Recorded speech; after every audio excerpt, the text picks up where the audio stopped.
We are ready to go. Okay, Chair Kelly, you want me to start this off? Okay, fair enough. Welcome everybody to the Senate Finance Committee today, the 26th of October, for a briefing. Chair Kelly is in attendance, but she's got a bunch on her plate today at the same time, so I'm going to handle the briefing today. But before we get started, I did want to remind the committee that we're having another briefing tomorrow at 1 p.m. You should have gotten a reminder a few minutes ago from Tammy. So hopefully a lot of you will attend tomorrow's briefing at 1 p.m. on some energy policy issues. As for today's briefing, just very quickly, a little background before we go to the panels. This committee, the Finance Committee, we got jurisdiction over cannabis-related issues back in 2018. And the big issue that year dealt with our medical cannabis program, HB2 to be specific. And we've had medical cannabis related bills in the committee since that time. This past session, we were the Senate committee that heard legislation that would actually move to legalize adult use recreational cannabis. We had Senate Bill 708, as many of you recall, in the committee that I had introduced. So looking ahead to the next session, the landscape in the country shifting pretty quickly. We've now got 36 states plus the District of Columbia that have medical cannabis programs, and we're now up to 19 states plus the District of Columbia that have legalized adult use cannabis, including in our own region. New Jersey, Virginia is moving forward. Pennsylvania has a bill in, Delaware. And on the House side, Speaker Jones has announced that she supports the idea of a referendum next November on this very topic. And many of you have read about that. And based on some of the polling that's actually was released yesterday from Goucher, if a referendum is on the ballot next November, there's a pretty darn good chance that that referendum would pass. There's actually a Baltimore Sun article today on that very subject. So on the on our side, the question on the table for, I think, the Senate is, if we're going to have a referendum, should we move forward to have an implementation companion bill to go along with that referendum question? And so the argument would be that if we're going to pass a referendum anyway, let's get moving, let's get the revenue, and let's get the mass incarceration issues under control sooner rather than later. There is a House work group that's been convened in the House that's working on some of these issues. They're not really working on a bill so much as some other issues, that potentially a bill for 2023. So the question on the table for the Senate is, should we try to put together an implementation companion bill for the 2022 session?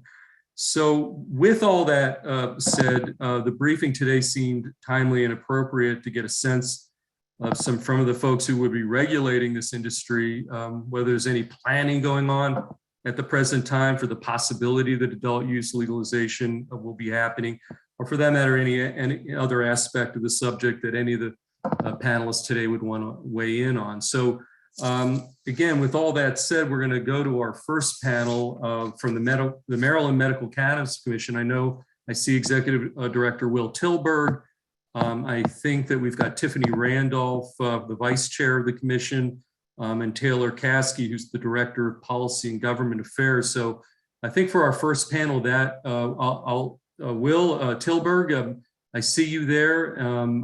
Maybe you want to get it started. I don't know if your panel is organized in any particular order. Sure. Good afternoon, Senator Feldman. Sure. Vice Chair Randolph will lead off for us, and then Taylor will give a presentation on the current status of the medical program, and I'll be going third about steps we've taken to prepare for legalization and other measures. So, Madam Vice Chair Randolph would be leading off for us. Okay, so Ms. Randolph, I see you there. The floor is yours. All right, thank you. Can you hear me okay? Yes, ma'am. All right, very good. Good afternoon, Senator and committee. My name is Tiffany Randolph. I am the Vice Chair of the Medical Cannabis Commission. The Commission was asked today to prepare a briefing on two issues: the current status of the medical cannabis program in Maryland and how the state can prepare for the potential legalization of adult use cannabis. As you mentioned, I'm accompanied by Taylor Caskey, the Commission's Director of Policy and Government Affairs, and Will Tilburg, the Commission's Executive Director, who will present on each of those issues. Briefly, I wanted to take a few moments just to highlight some of the Commission's ongoing efforts in a priority area for the General Assembly and the Commission, increasing diversity, particularly among ownership of medical cannabis businesses. I joined the Commission in late 2017, and one of my first projects with the Commission was serving on the subcommittee that worked to implement House Bill 2. As you recall, House Bill 2 was emergency legislation that the General Assembly adopted in 2018 to increase the number of women and minority-owned businesses participating in the medical cannabis industry and to increase diversity of those serving on the Commission. As a direct result of your efforts and House Bill 2, 9 out of 13 Commission members are now serving are women and minorities, including 4 African American members. Likewise, Commission staff also reflect the diversity of the state, with more than 3/4 of staff being women and/or minorities, including 8 out of 10 leadership positions. Also, as a result of House Bill 2, the Commission worked with MDOT, the Office of the Attorney General, and the Governor's Office on Small Minority and Women Business Affairs to develop new regulations and a new license application round in an effort to diversify ownership of medical cannabis businesses in the state. Delays in the award of these licenses due to concerns about applicants using minority businesses as fronts or strawmen, the impartiality of reviewers at Morgan State University, and the pandemic received significant attention. But what received significantly less attention was the time and resources the Commission put into investigating the minority ownership claims of applicants or the results of the second round of licensing, namely that 11 out of 11 licenses awarded were awarded to majority minority-owned businesses, and 9 out of 11 licenses were awarded to majority African American-owned firms. This represents the most successful diversity effort anywhere in the United States in the cannabis industry. Subsequently, more than 50% of medical cannabis processors in the state are minority-owned, and more than 25% of medical cannabis growers are minority-owned. The percentage of minority ownership in Maryland is now greater than that of any other state that collects this type of data for cannabis businesses. The Commission also realizes, however, that diversity and equity must go beyond license ownership. In order to increase diversity and equity in other aspects of the program, we have scheduled a series of workshops inviting comment and discussion for a variety of stakeholders on how the Commission can better facilitate and encourage diversity and employment in the cannabis space, particularly in leadership positions, and connect minority businesses offering tech, legal, and other support services to medical cannabis licensees. As part of this effort, we anticipate holding multiple job fairs next year to connect job seekers with employment opportunities. Finally, the Commission will be issuing an RFP for a consultant to analyze the medical cannabis industry and identify additional measures that the Commission and the industry can take to continue to improve diversity in all aspects of the program. The General Assembly and the state of Maryland can be proud of its medical cannabis program. It is recognized as a national leader for cannabis testing, requirements, safety, and security. And thanks to this body's efforts through HB2, the Commission has been able to work significantly to improve the diversity of cannabis businesses in the state. So with the support of this committee and the General Assembly, we will continue this work for the medical cannabis program and help in any way that we can as you consider legalization of adult use cannabis. And so on behalf of the Commission, I would like to thank you for the opportunity to speak today and for our staff to be able to present about the program in greater detail. Thank you for your time. Okay, thank you, Ms. Randolph.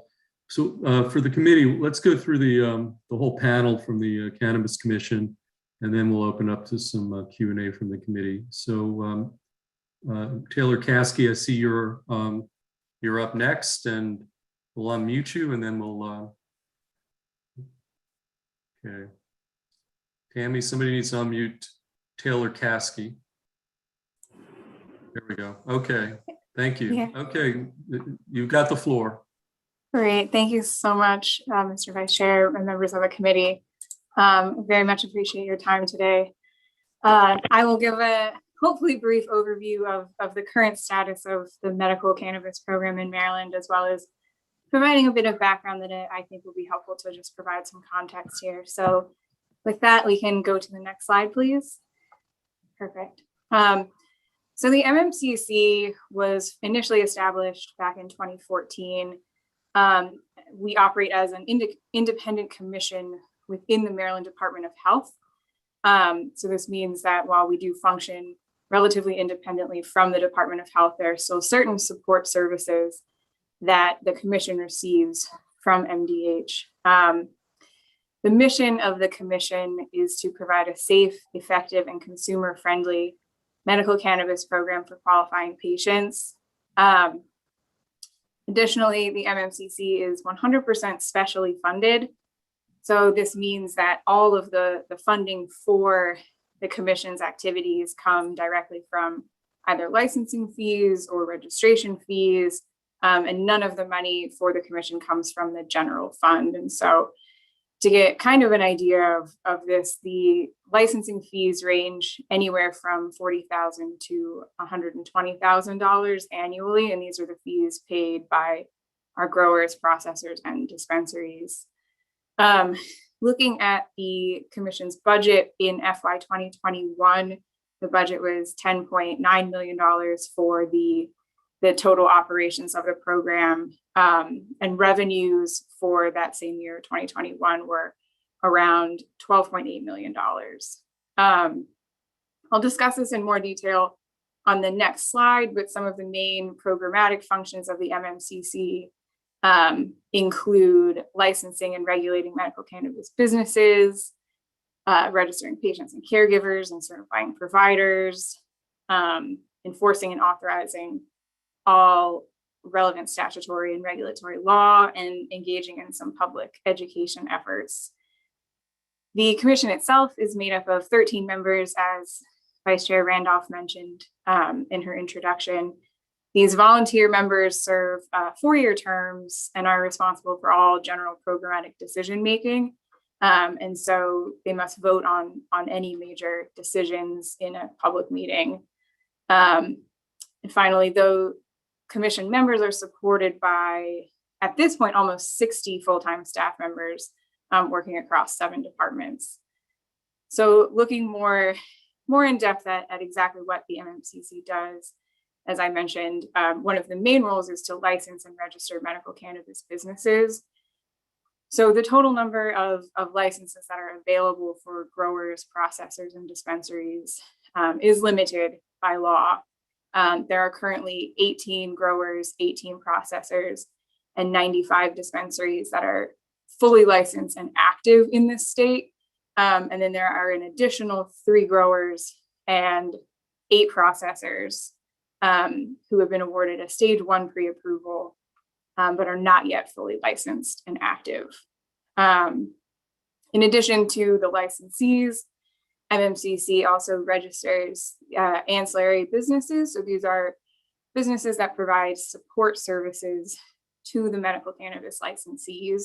They include independent testing laboratories. So these are laboratories that are totally independent from any other medical cannabis business. They cannot be affiliated with a licensee, and they perform very critical testing on products. So every medical cannabis product that reaches the dispensary and that reaches a patient has undergone extensive testing for a variety of contaminants, microbial impurities.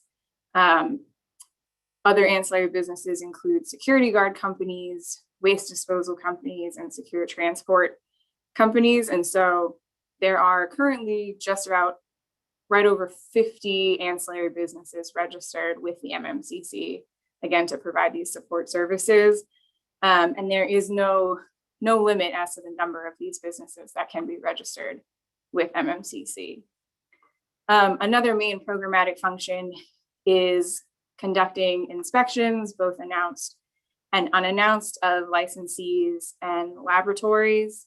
To date, our inspectors have conducted almost 400 inspections, including routine, unannounced, and then complaint-based inspections.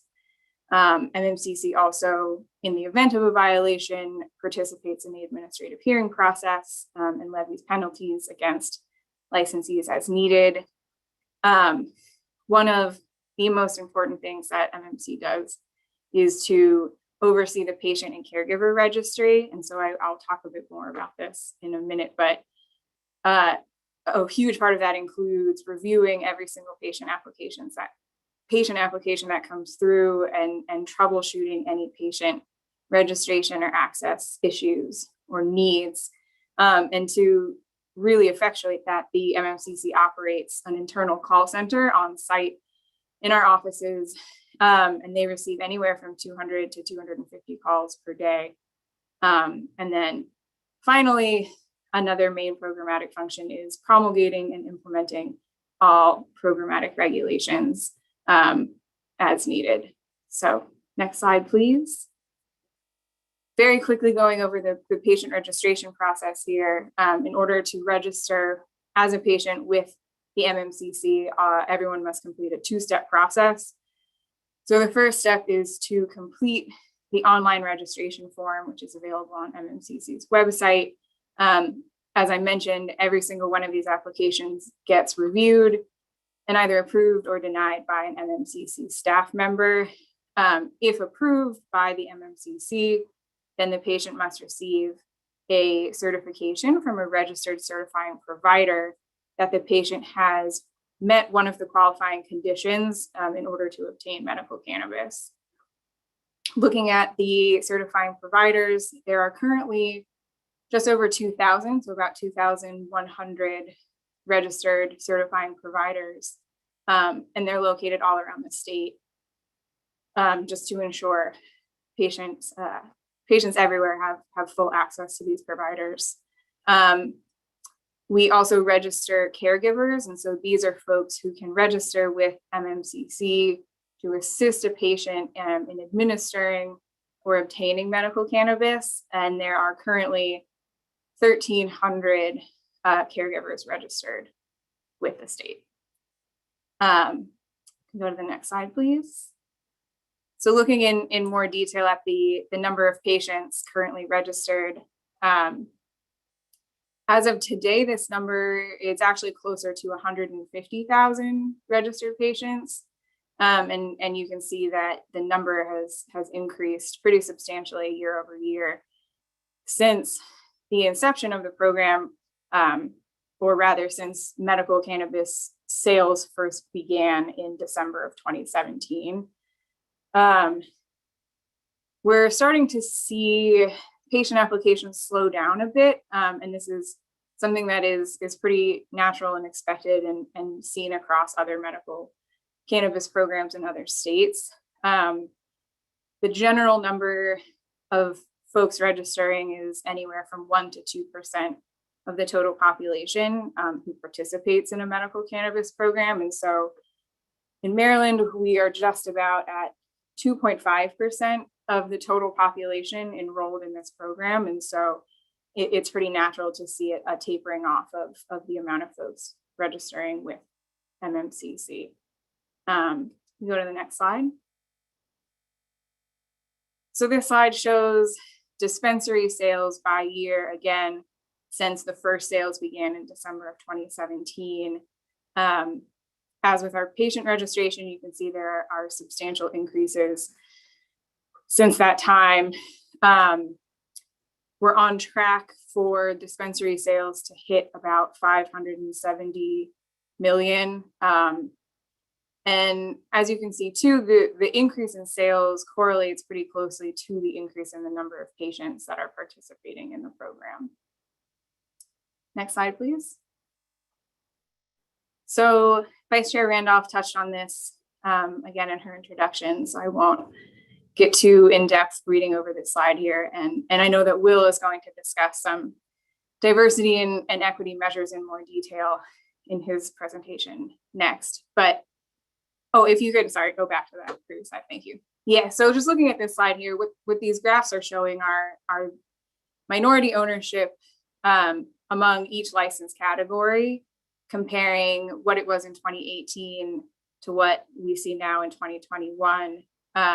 the two sides or the two graphs you'll see are any minority ownership. So that can be 1% up to 49%. And then you'll see anything 50% and over. So my majority ownership shares here.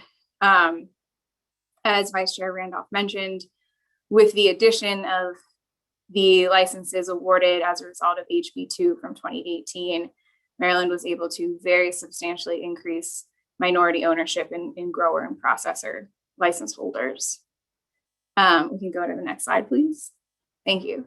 All right, so she also mentioned that Maryland is incredibly diverse compared to other states. And so this really provides a good explanation of that and shows for the states that do collect diversity data, what we're looking at in comparison. And so again, I won't bother reading through there, but I'm happy to answer questions after Will presents. You can go to the next slide. Thank you. All right, so finally, some general programmatic improvements that staff have identified. One of the main areas that there's still room for improvement in the medical cannabis program is in the area of patient protections. So there were 2 bills introduced this past session that would have extended protections against employment discrimination of medical cannabis patients, and then also allow medical cannabis patients to receive reimbursements through workers' compensation. And so these are 2 areas that we're also seeing other states expanding into. Regarding workers' compensation, there are now 6 states that do allow medical cannabis patients to seek reimbursement through workers' compensation for the cost of their medical cannabis. In addition to Maryland, 2 states had bills this past session that would have allowed for reimbursement. And of those, New Jersey was successful in passing legislation. What we're seeing in other states is that a lot of states are permitting reimbursement through workers' compensation, but rather than happening through legislation, it's happening through the court system. And so this is not necessarily the most ideal approach, just because it creates a lot more administrative burden on the patient, on the state, and just creates unnecessary expenses. There are, within the past year, at least 3 additional states, courts have ruled that allowing workers' compensation reimbursement for medical cannabis does not conflict with the Federal Controlled Substances Act. So we are seeing things trending more towards permitting reimbursement through workers' compensation. Looking at employment discrimination protections, there are 15 states and DC, the District of Columbia, that do protect medical cannabis patients from being discriminated against solely for testing positive for THC if they are a certified patient. And then there are actually 2 additional states that have recently added these protections in. So the total there is actually 17 states in the District of Columbia. And so one thing that's important to note regarding the legislation in all of these states is that these protections still fully allow employers to regulate how possession and use on an actual workplace happens. And so what this means is that all employers are still able to maintain their drug-free workplace policies, not allow intoxication while at work, and are still able to regulate their workplaces as needed. There were 6 additional states during the 2021 session that proposed legislation that would have provided employee protections like this. Unfortunately, none were successful. Moving on to the next area that we've identified. Oh, sorry, thank you. Next area that we've identified room for programmatic improvements is a state reference laboratory.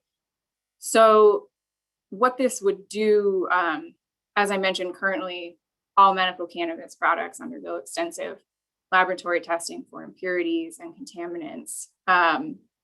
Currently, all of these tests are being conducted by the state's registered independent testing laboratories.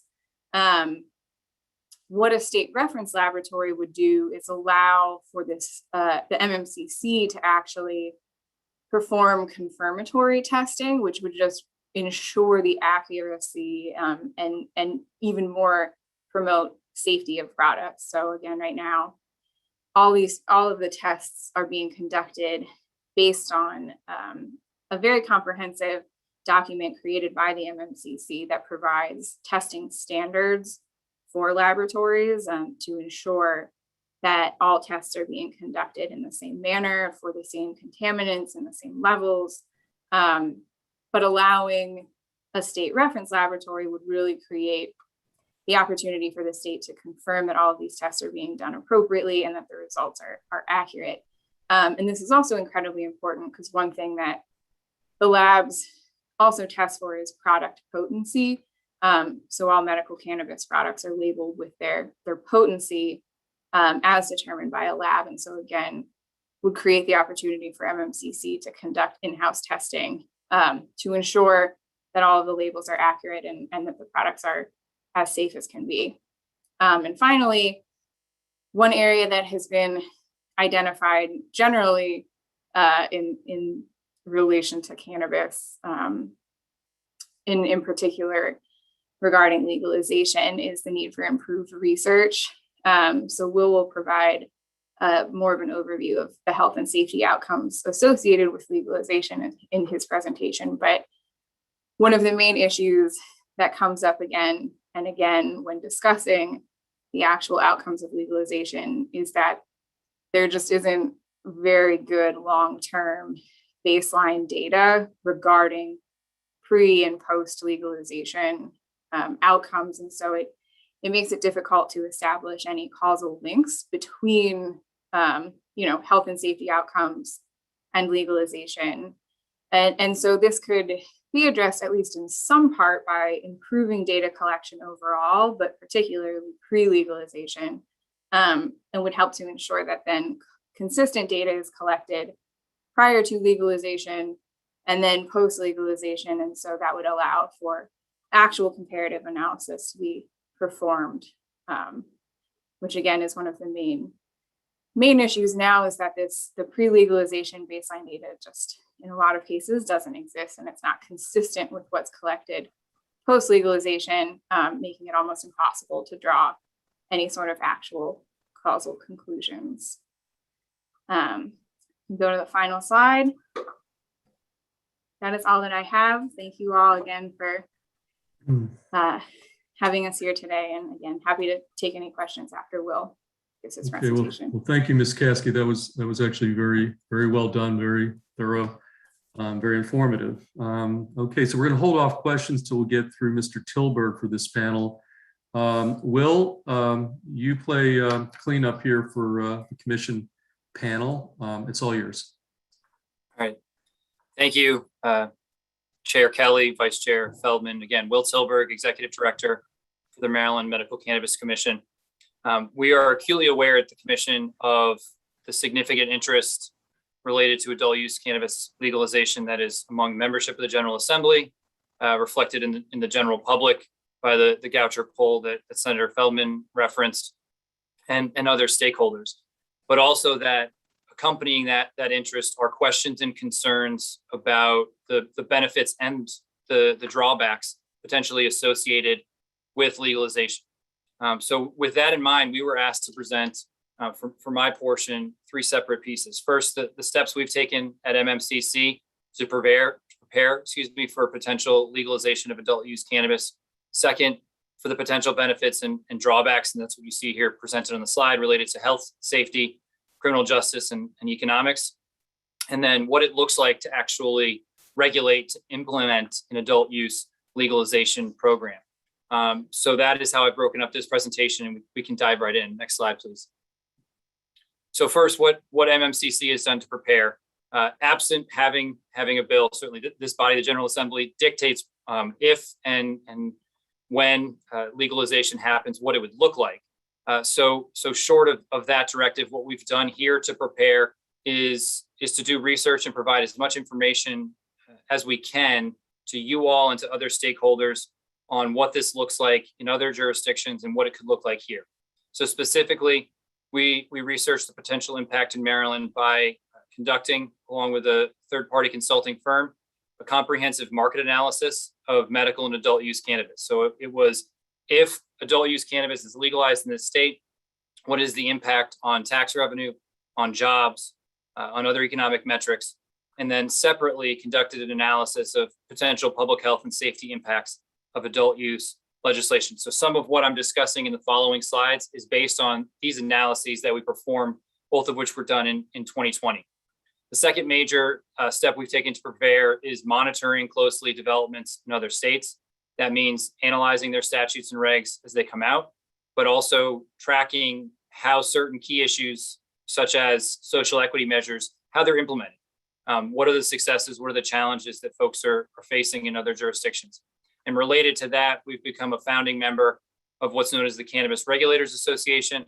This is an association of 35 state regulatory bodies and other local regulatory bodies that come together absent federal regulation to try and identify best practices and solutions to some of the challenges that states have faced in the area of medical and adult use cannabis. And then lastly, evaluating our current operations and what would need to be done to expand, to take on an expanded program if the General Assembly were to go beyond medical only and allow for individuals age 21 or older to use cannabis within the state. And so specifically that's looked at staffing, how many staff would be needed more, and what types of positions would that look like? The budget, Taylor outlined our budget for FY21. What does it look like with an expanded staff and operation scope? Timeline from bill passage to implementation. What's reasonable based on what the previous 19 states have been able to do? And then support services. The commission currently is dependent on the Department of Health for IT, for procurement, for HR. So what support services would be needed if the state moves forward and with adult use legalization? Next slide. So that was a brief look at the steps we've taken, and that will sort of intersperse throughout the remainder of the presentation. The second piece is looking at the potential benefits and drawbacks of legalization.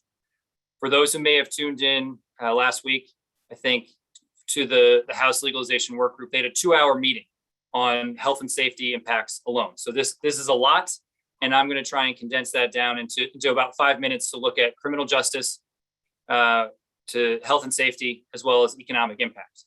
So first, looking at criminal justice, the current law in Maryland is 10 grams or less of cannabis is a civil money penalty. It's a $100 penalty for the first and goes up.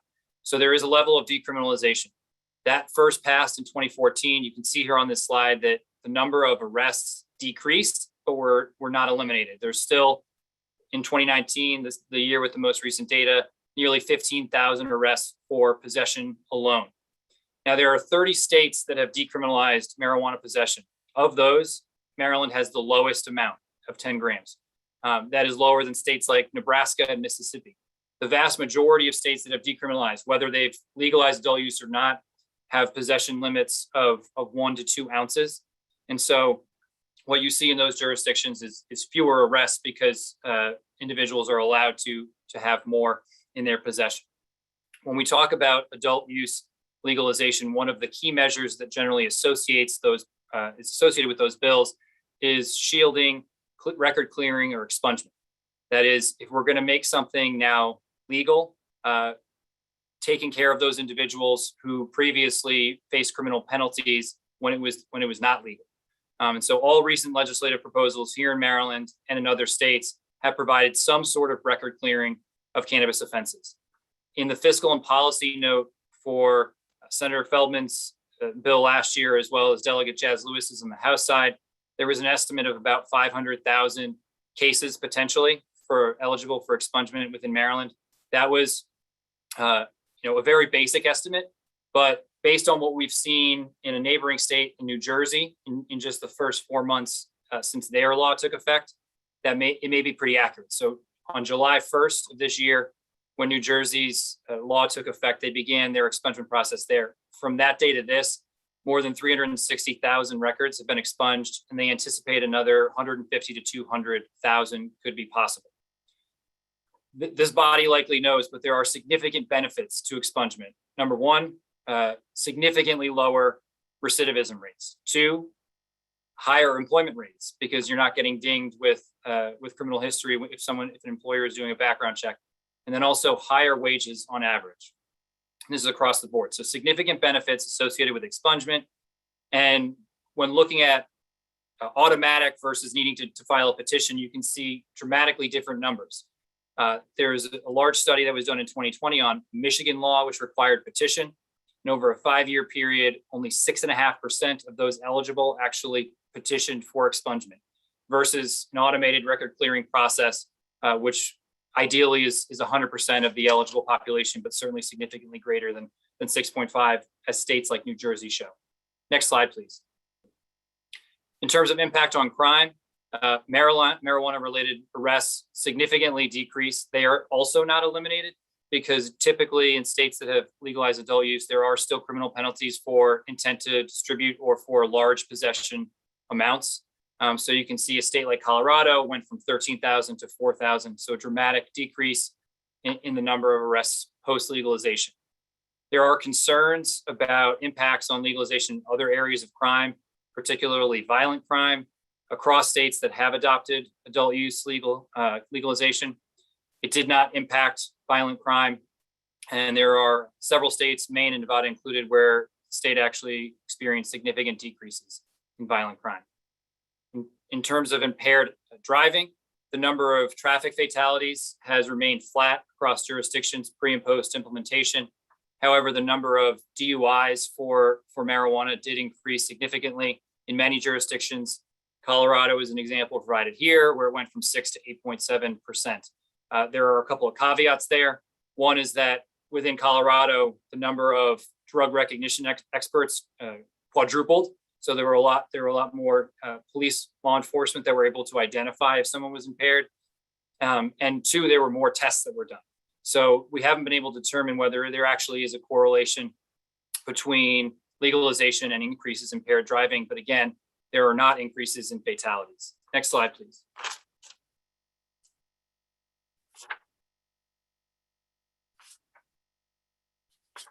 We're able to advance to the next slide. Thank you. Turning to economics, cannabis nationwide is one of the fastest growing sectors. They're estimated as of last month, 320,000 jobs.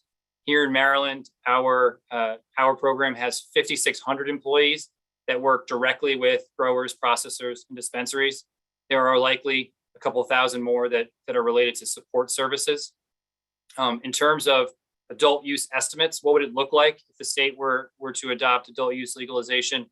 Our 2020 market study estimated that the size of the current market would triple under adult use. So that would put it at about 15,000 jobs.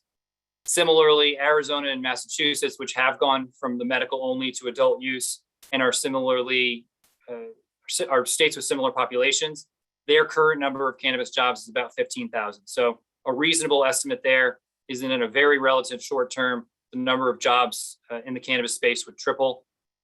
The types of jobs and the wages are somewhat dependent on the number of businesses and the types of businesses that operate within an industry, and that depends on the bill that's adopted. Next slide, please.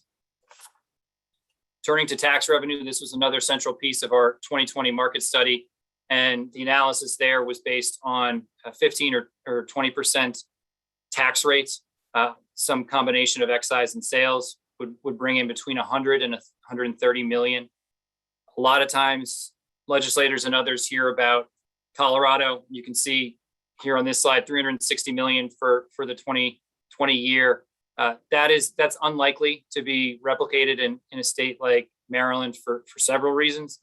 Colorado remain, as an early adopter, they remain a destination for people to visit, and also the size of the state. If someone is coming from a Nebraska or a neighboring state that doesn't have adult use, they tend to stay over, and so there are greater economic impacts. I think another good comparative state here on this slide is for Massachusetts on the far side, similar population, more recently adopted, and tax rates similar to what's been proposed in recent years. And they in 2020 brought in 118 million. So that's a reasonable estimate for a Maryland size program, especially initially. Next slide, please. In terms of health and safety, and again, this with the House legalization work group had a 2-hour meeting. So I'll try and cut through this very quickly. For youth use across states, this has the rate of youth using cannabis has remained stable or decreased post legalization. Now, that doesn't happen in a vacuum. States have taken very stringent measures to enforce sales against minors, to educate in schools. So it's not just something that's going to happen, but with reasonable measures, a state can prevent youth from using in greater rates than they are currently. We see that across the board. Adult use does increase. This is pretty unsurprising. You're taking a product that was illegal and making it legal for people that are over 21.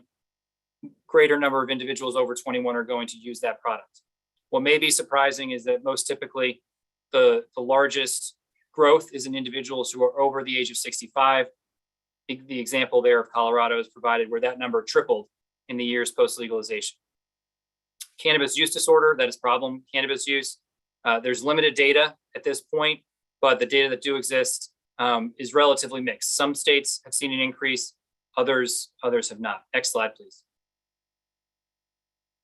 Poison control calls, emergency department visits, 2 other areas that generally policymakers have concerns about.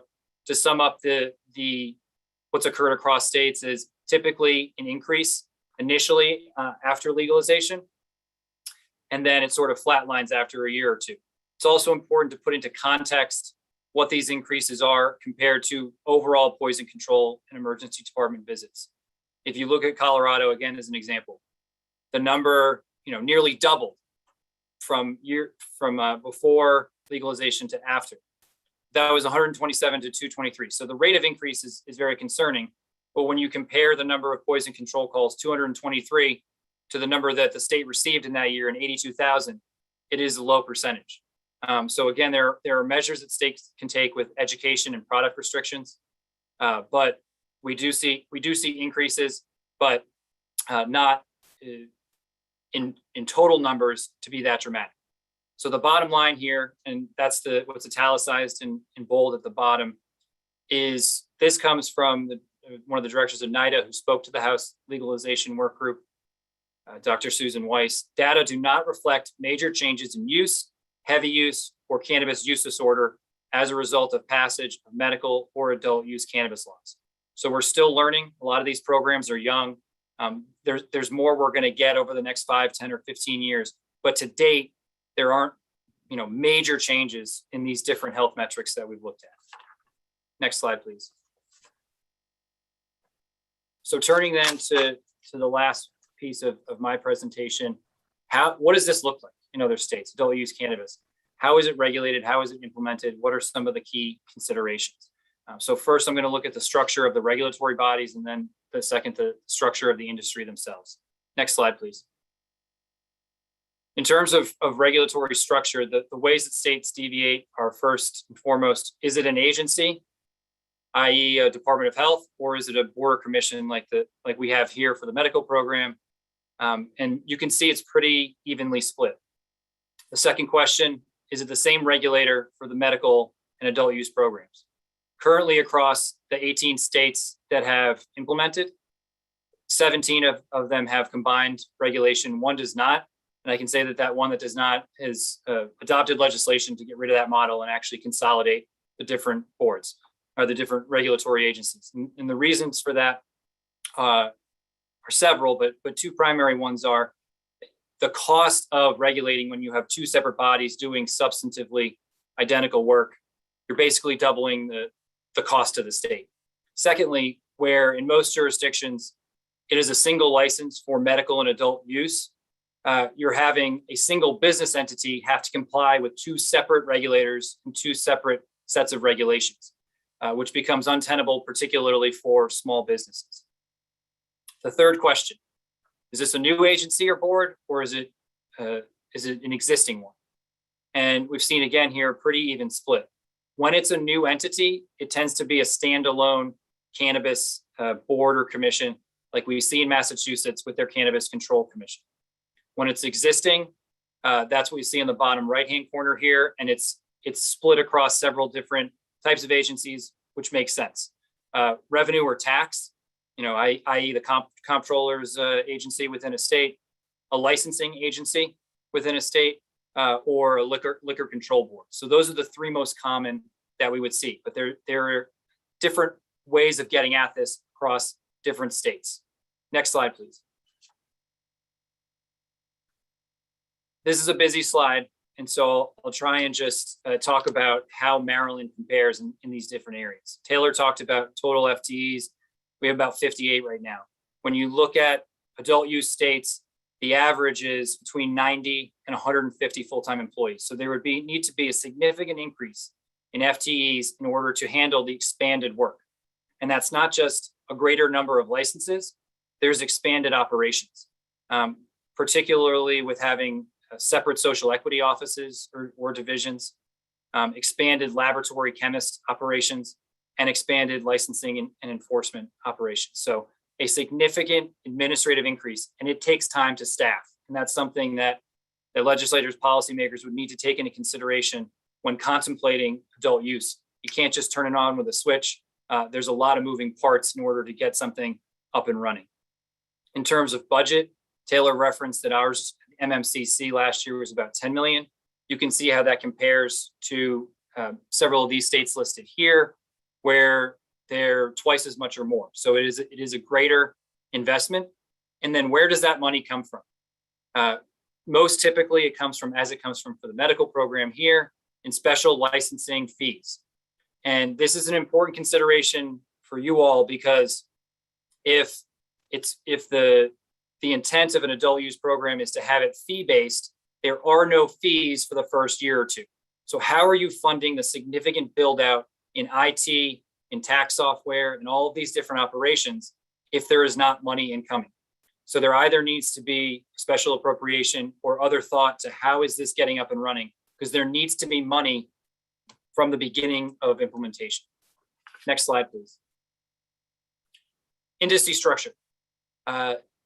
What I'm really discussing here is vertically integrated versus a three-tiered system like we see with alcohol. So vertically integrated, to the Maryland comparison would be, can a business operate a grower, a processor, and one or more dispensaries? Versus, are we separating these businesses into tiers like it's done in alcohol? The pie chart on the left shows that of the 17 that have expressly addressed this so far, 13 of those states allow vertical integration and 4 prohibit. What is most interesting to note here is that 3 of the last 4 states to adopt adult use, some of our neighboring jurisdictions, have chosen some method of restricting vertical integration. And in those jurisdictions, it was based off of what they saw in some of the early adopting states. With both vertical integration and 3-tiered system, the proponents for each are going to say it lowers the cost for consumers. How it gets there is different. For vertical integration, the argument is that it lowers the production costs.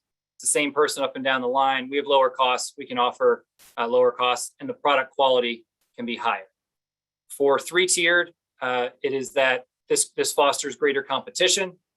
Everybody wants to sell to everybody. With greater competition, we're going to have lower costs. And also, with having separate licensing categories, you have a lower cost threshold to get in. It is cheaper to operate a dispensary or a processor than it is to operate and get up and running a dispensary, a processor, and a grower. So these are different considerations.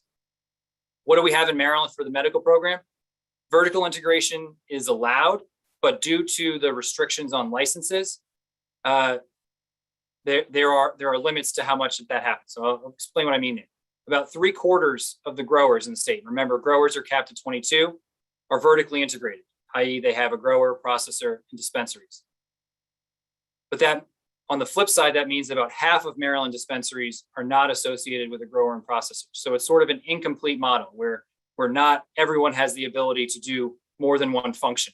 And so there are arguments that choosing one, either to allow everyone to vertically integrate or allowing no one to vertically integrate, would increase competition and reduce costs. Next slide, please. And this is the last piece of industries or looking at the structure of the industry in other states. One of the things that I've commonly heard over the last several years during legislative session is this discussion of caps. How many licenses? Is this something that should be capped or not capped? Uncapped is what I've heard a lot more recently. And it's a bit of a misnomer when we look at the cannabis space. We have really a distinction between states that establish a state cap, saying like Maryland, you get 22 growers or some other number, versus states that say, we're not going to restrict this at the state level, but the local governments are able to limit or ban. And so in effect, when the state does not establish a limit, it shifts the administrative burden of determining that to the local governments, and also creates a system whereby businesses have to deal with two levels of government in order to become operational. This has the greatest impact in a detrimental sense to small businesses that are least well equipped to navigate a regulatory process. So in terms of sheer numbers, it's pretty split between establishing a limit in statute or not establishing a limit in state statute. But again, all of the states that don't establish a limit in state statute do have local authority for banning or limiting the number of businesses within a jurisdiction. How does that work practically? You look at a state like California, where more than half of the counties do not allow cannabis businesses of any type. And so that's pretty consistent across jurisdictions where you see sizable number of local governments banning cannabis if there are not state limits in place. Next slide, please. Diversity and equity measures. So one of the bigger, our priority issues, focuses of the General Assembly for the last several years has been diversity and equity. I think Vice Chair Randolph did an excellent overview of the steps that this body has taken and the commission has taken to begin the process of improving diversity, particularly amongst ownership. But over the last couple of slides here, I want to look at what is diversity and equity looked like from a policy perspective across the country and other jurisdictions. Next slide, please.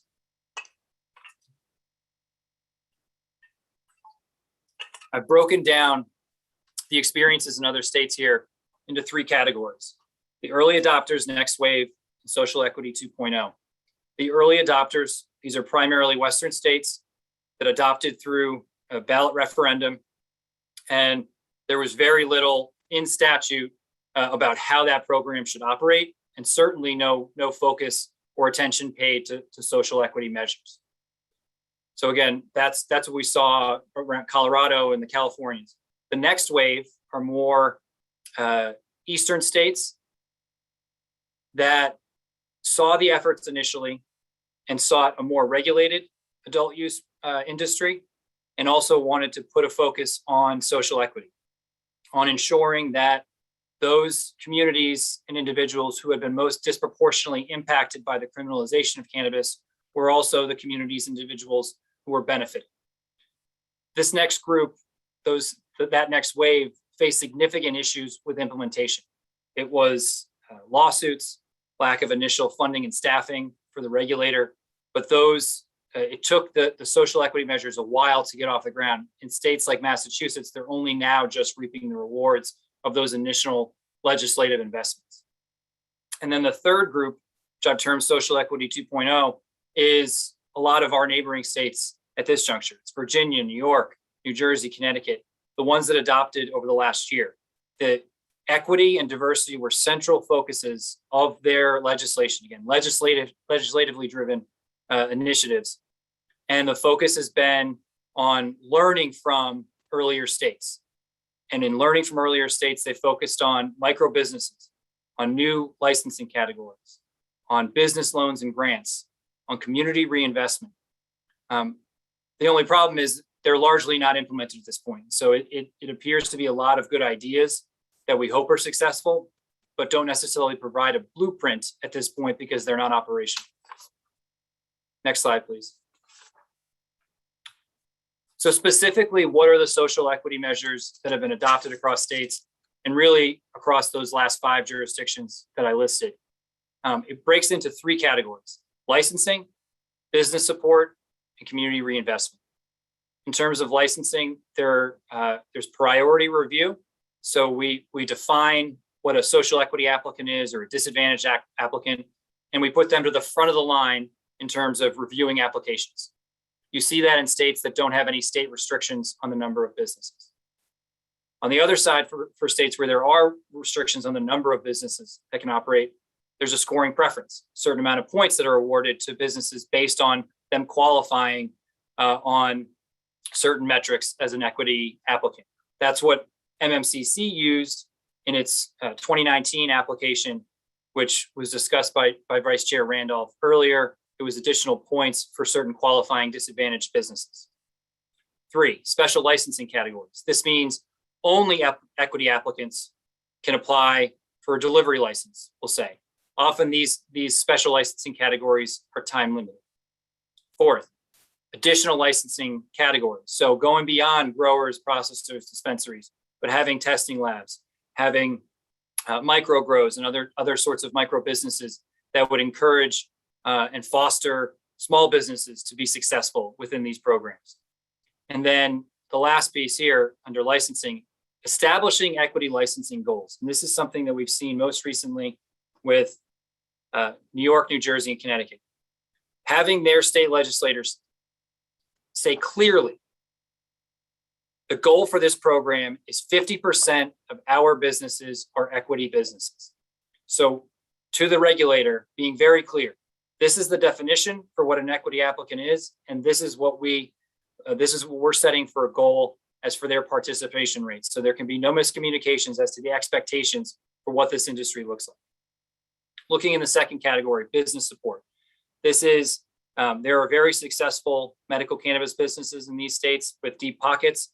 If they want to operate in the adult use space, requiring the payments of fees in order to do so.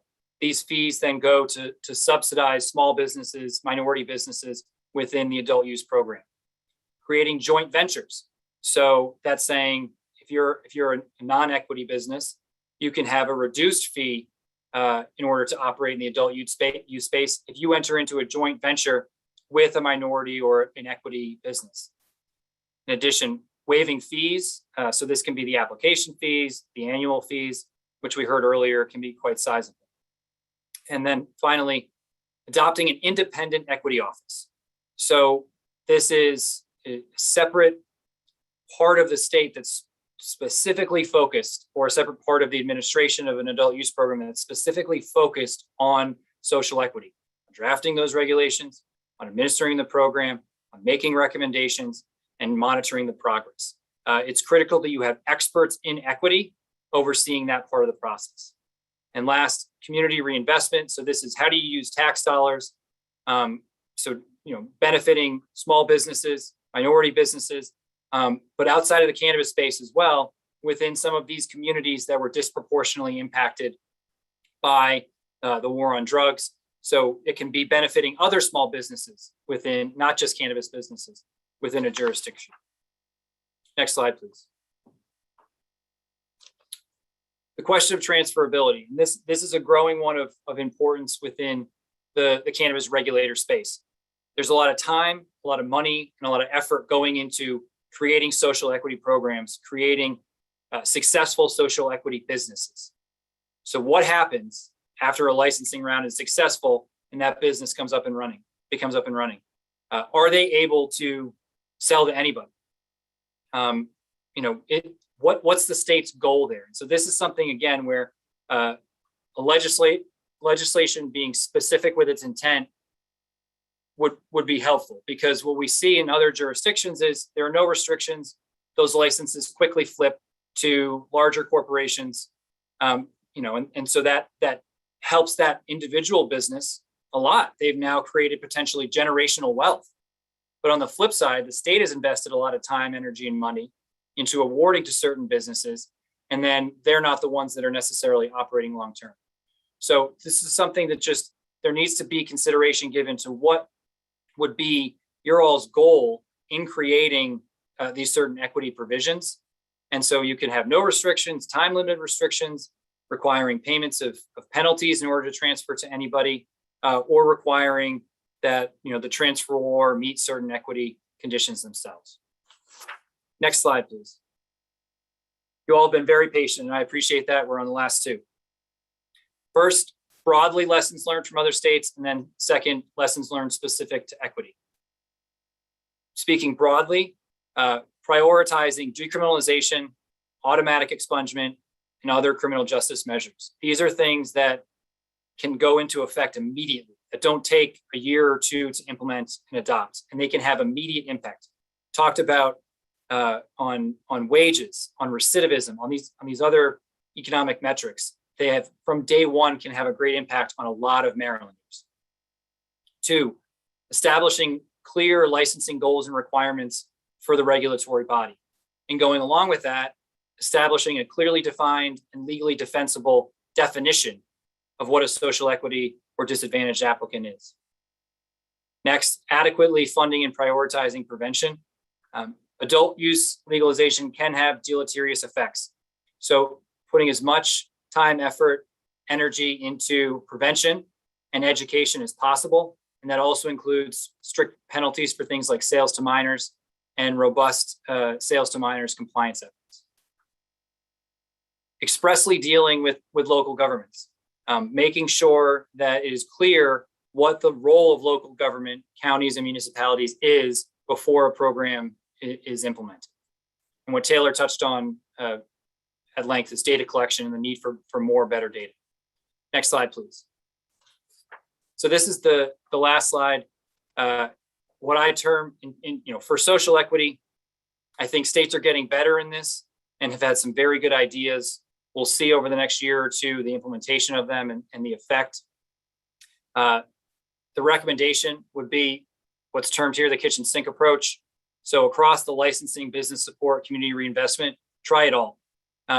It's critically important that those that were most impacted by criminalization of cannabis are able to benefit on the significant benefits that are associated with legalization. And I think we're beginning to see a roadmap on how to do that. And so, potentially trying all of these different areas. And along with that, reducing the complexity and length of the application and licensing process. They are incredibly complex. That tends to favor larger, more sophisticated businesses. And then public outreach, education, and training on these opportunities. We, based on your mandate in House Bill 2, did a lot of education outreach. We got more minority and women businesses to apply, and that is in great part why we were able to award licenses to more minority and women businesses, because we got them to apply. Next slide, please. So that is it for me. I appreciate your time, and we are all happy to answer any questions you may have. Okay, well, thank you, Executive Director Tilburg. That was very thorough. Raised a lot of issues. I'm glad HB2 worked out. I chaired that conference committee, so I've been keeping an eye for the last 3 years on how that's played out. Okay, committee, now it's your turn. We've got the 3 members, and we have a few other witnesses as well after this, just to let you know that. But let's start with Senator Augustine, has got the first question on the table. Senator Augustine. Thank you, Vice Chair Feldman. First, I just wanted to say that was just such a comprehensive presentation, and I learned an awful lot in the process. So I'm really, really grateful for that. A question that I had, though, is the breakdown of let's say the 570 million. So how much of it is the growers, how much of it is the processors, and how much is the dispensers? Like, how does that typically work out? Sure, that's a great question. And the 570 million is our estimate now for only dispensary sales. So that is, exclusively dispensary sales, what they're on track based on sales up year to date. Okay, so then what are the other 2 parts? So what are the growers and processors revenue? Yes. I don't have that information handy, but I can certainly follow up and provide that. So just to supplement, the growers on a per month basis have greater revenue generation than the processors, who on average have greater than the dispensaries. So you can sort of see it in tiers there for the total revenue. We would be happy to provide you, Senator Augustine, and the committee specific breakdown of those figures, but you can think of it that it's a larger revenue than what the dispensaries have. Okay, that's fascinating. I have many other questions, but I will sit tight. Thank you. Yeah, I mean, we're just getting going on this issue. I think it's going to percolate between now and session. There'll be, I think, Senator Augustine, multiple opportunities to get as much information as this committee needs. Senator Hayes, you're next up. Sure. Thank you, Mr. Chair. I saw the information that you guys shared in reference to minority participation. Is there any desegregated data as it relates to the different demographics? Like, what was the percentage of participation among Blacks or African Americans? Do you have that data? Is that something that you guys collect, or is just strictly the broader category of minorities? We have it based off of, again, I think part House Bill 2. Specifically, unlike a lot of other states, we do actually have to collect the breakdown of specific women and different minority groups. For the growers, 21 licenses have been awarded. Of those, 5 are majority minority owned, and 3 of the 21 are African American. 3 of the 21. Yeah. And that's for growers. That's for growers. And for the processors, it is 8 out of the 26 are majority African American owned, and 10 out of the 26 are majority minority. Okay. And so you listed the growers, the processors, and the dispensaries obviously is all over the place. The other thing, so you all did this market-based study, and I know one of the obstacles you presented is the lack of research and information around it. How did you fund such a study? Where does those resources come from to pull that information together? The commission is specially funded licensing fees from the industry. Gotcha. And Okay. we created a line item in order to fund those 2 studies in FY21. Gotcha. And the last money question, I have a bunch of questions, but obviously we still have some more presenting. One of the barriers that are often articulated is the access to capital that is an obstacle to a lot of small businesses. And some people say it costs hundreds of $1,000s to put into an application or whatever. Do you have any information on the average cost in which it take one to submit an application? We don't. Our currently for the medical program, again, in a limited license space, it was $2,000 for stage 1 to actually apply. Certainly aware that many applicants bring on consultants and others to help build, to respond to the substantive portions of the application. And I've heard anecdotally that can be in excess of $100,000. So towards the end of my presentation, when I talked about what can states do to, support small businesses, it is streamlining that application and getting, hours from 2018, from the 2015 to 2018 applications, we went from 127 questions to 27.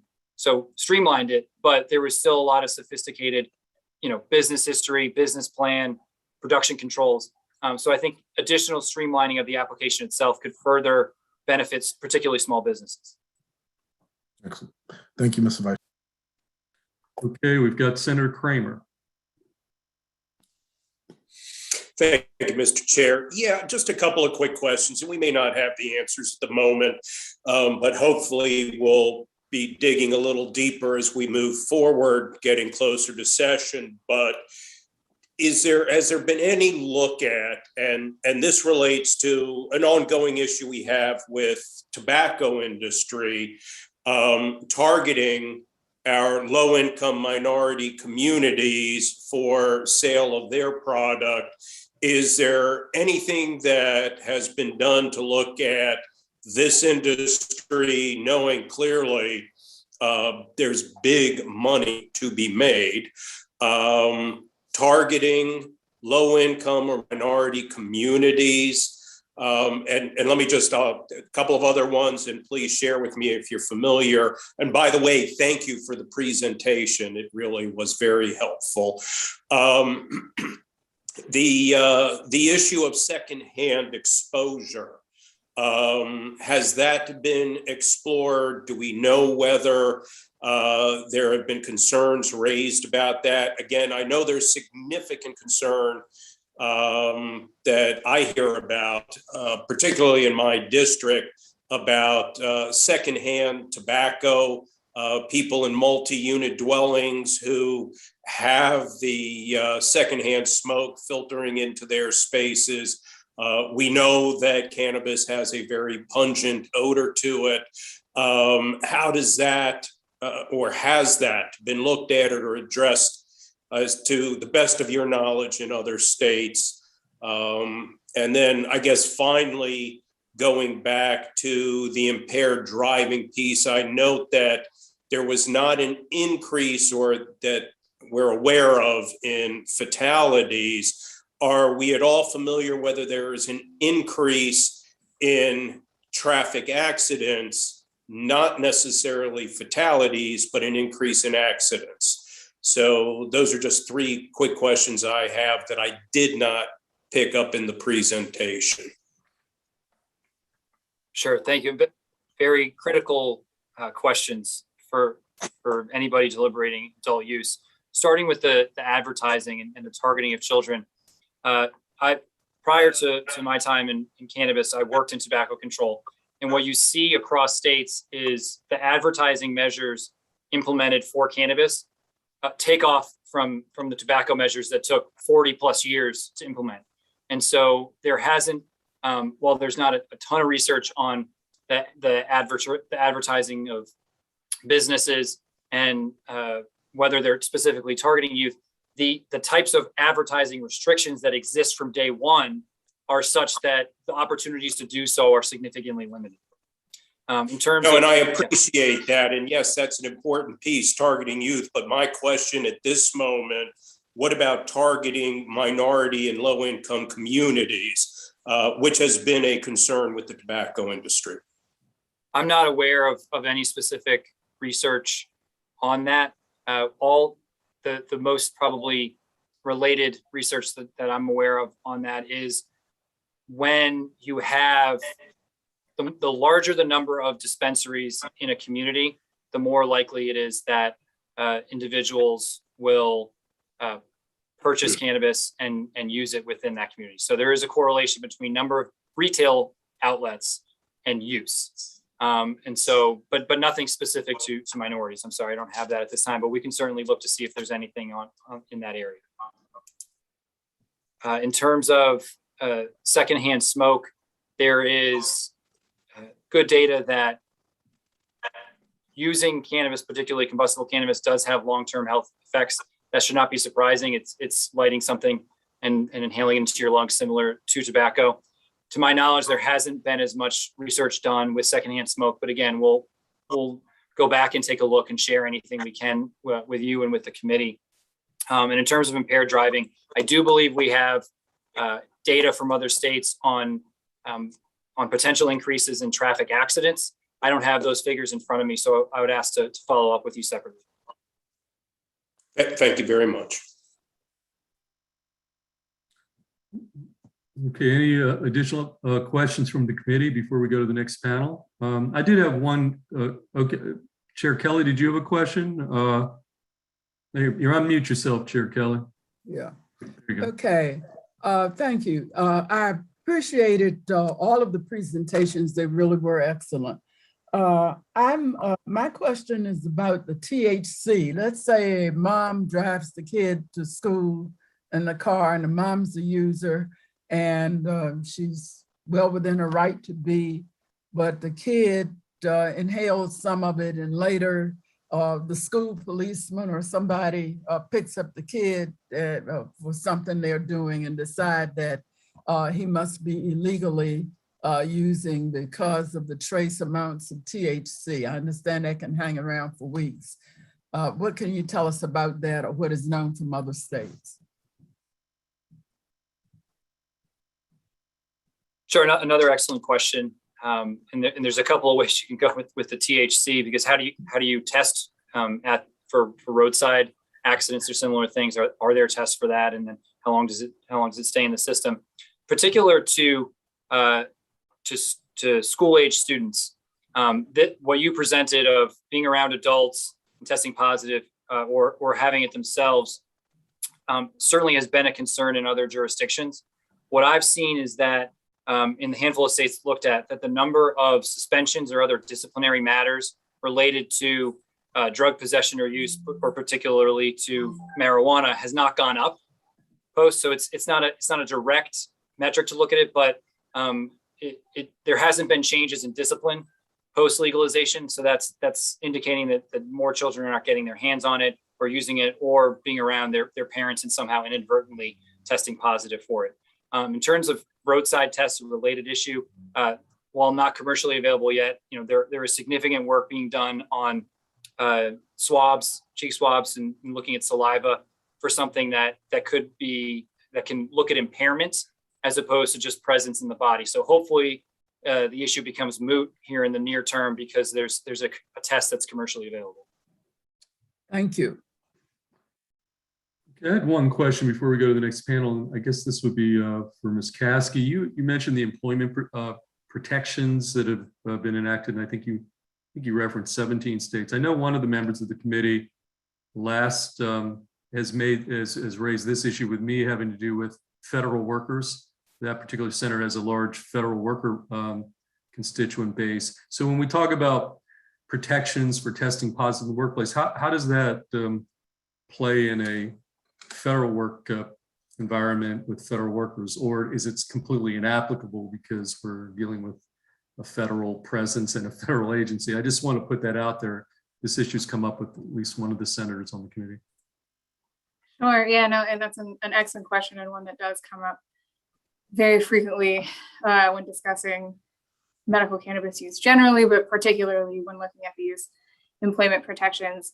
And I would say that, looking at all the other bills and policies passed in other states, it would almost, I don't want to say it would matter, but because every employer is still fully within their rights to set their own drug-free workplace policies, a federal employer would certainly be permitted to establish a policy that says, you're not allowed to use cannabis, you're not allowed to use any illicit substance, and cannabis, medical cannabis, would be included in that. Okay, Will, did you had something? Yeah, I would just supplement everything Taylor said is exactly right. A lot of states, Connecticut's example, that have pursued this because there are concerns about federal contractors, federal agencies have built expressly into any legislation safe harbor provisions for agencies or contractors that are operating in the state. It's probably a little redundant, but it gives the businesses and individuals clear express language that they may be exempt from it due to federal law. Okay, fair enough. Okay, I do see one new question here from Senator Benson, and then after Senator Benson, let's. I think we should go to the next panel so we can keep this moving. So, Senator Benson, you've got. Yes, thank you very much. Thank you for the presentation. Let me say this, and then I'll ask the question. This whole issue of cannabis started with the Maryland Legislative Black Caucus. And to be honest with you, we have a feeling as a caucus that we've been kind of thrown under the bus. Can you please tell us what percentage of the cannabis business licenses are Black owned, or have you answered that question? Have you answered that question? But it was included in some of the earlier slides, and I think Senator. Well, I didn't see it. I'm sorry about that. I'm happy to follow up here.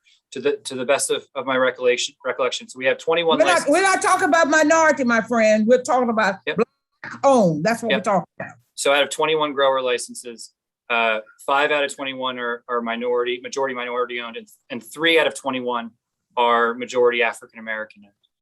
In terms of processors, there are 26 licenses currently awarded, and 8 out of those 26 are majority African American owned presently. The number of dispensaries, I would have to follow up with you separately. I don't have that in front of me right now. Hey, Senator Benson, is that responsive? Yeah, and I think that you already addressed the number of applications that that the commission received and how many were processed. Did someone answer that question? And then the last thing that I'm concerned about is the laboratory testing.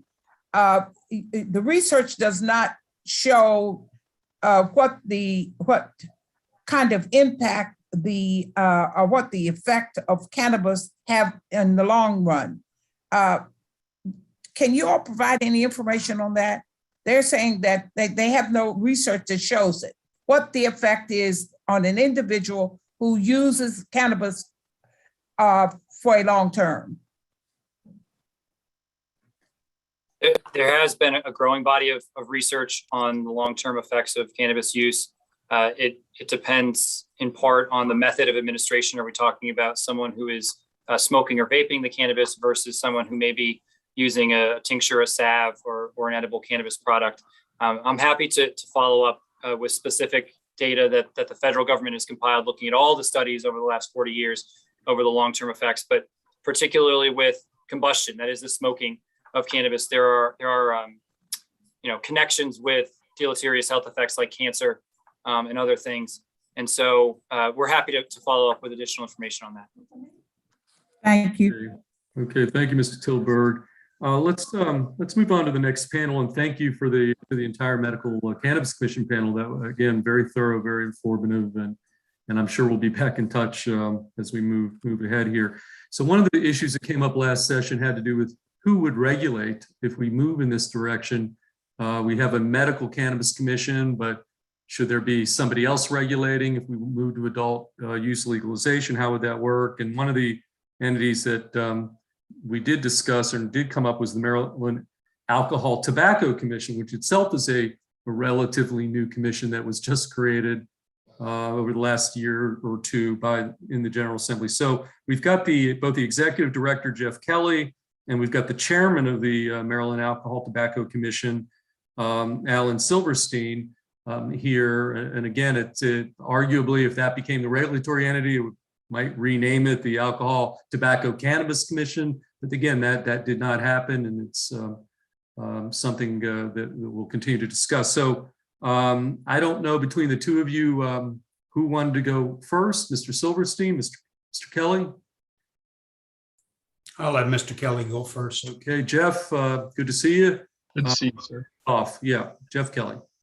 Thank you, Mr. Vice Chair and Madam Chair, members of the committee. Again, thank you. Good afternoon. And again, my name is Jeff Kelly, the Executive Director of the Alcohol and Tobacco Commission.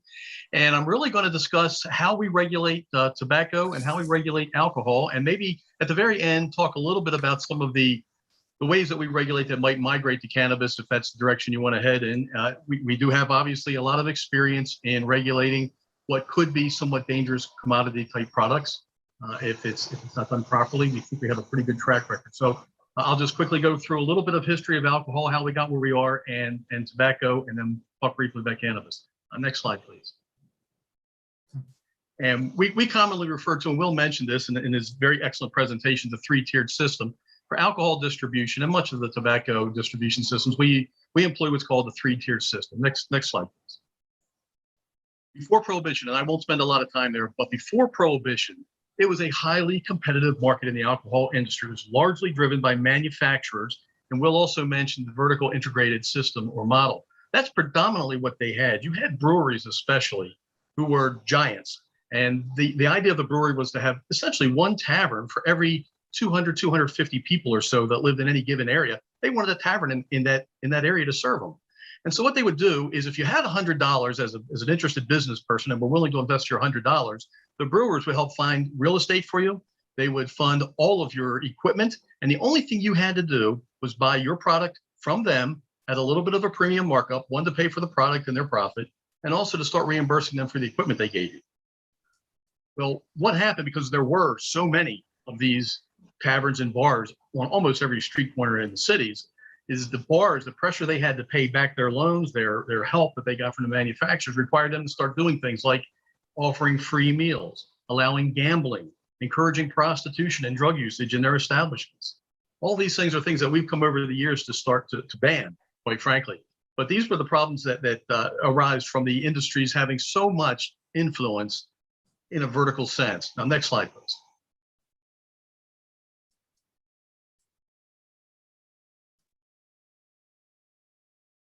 So what happened? You had a breakdown of public order, loss of decorum, crime went way up. You had harm to individuals, you had harm to families and communities, and the result was not a very good result at all. So next slide, please. Enter prohibition. Now, just an interesting thing about this, at the federal level with prohibition, the Volstead Act was passed federally. And essentially it left it up to each of the states individually to create some sort of complementary legislation that would carry out the Volstead Act. Only one state in the entire union didn't. Next slide, please. It was Maryland. Interestingly, we never did pass any complementary legislation in support of the Volstead Act. A congressman for Georgia was so upset by this that he denounced Maryland, said we're a traitor to the union. And as a result of that, a fellow named Hamilton Owens, who was an editor for the Evening Sun, wrote a mock editorial back that said Maryland should be happy that it did not ban alcohol, and rather it should secede from the union, then prohibit the sale of alcohol. Which, why I say that, it's interesting that Maryland's kind of always cut its own path from the rest of the country. It did what it thought was best for itself. Next slide, please. Prohibition ends, and essentially what the federal government did is it left it up to each individual state to determine how they were going to regulate alcohol. One of the things they said is probably the best solution is the state controls alcohol entirely. It controls the manufacturing, the distribution, and the retail sales of alcohol. If it's not going to do that, then the state should control, by way of licensing, all of the levels of alcohol. The first tier being manufacturing, we should issue manufacturing license. We do. The state should issue distribution or wholesale licenses. We do. And the state should issue retail licenses. We don't. We went a different way here. We allowed each of our local jurisdictions, and for the sake of local jurisdictions, there's 25 of them, our 23 counties, and then Baltimore City and Annapolis City. Each of them have their own liquor boards. We allowed them to license the retailers in each of their jurisdictions. Next slide, please.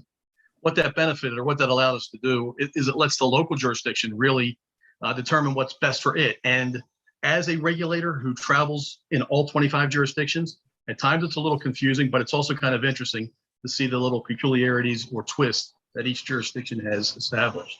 So just to reemphasize, the Alcohol and Tobacco Commission, we license the manufacturers, suppliers, or wholesaler distributors, both of them.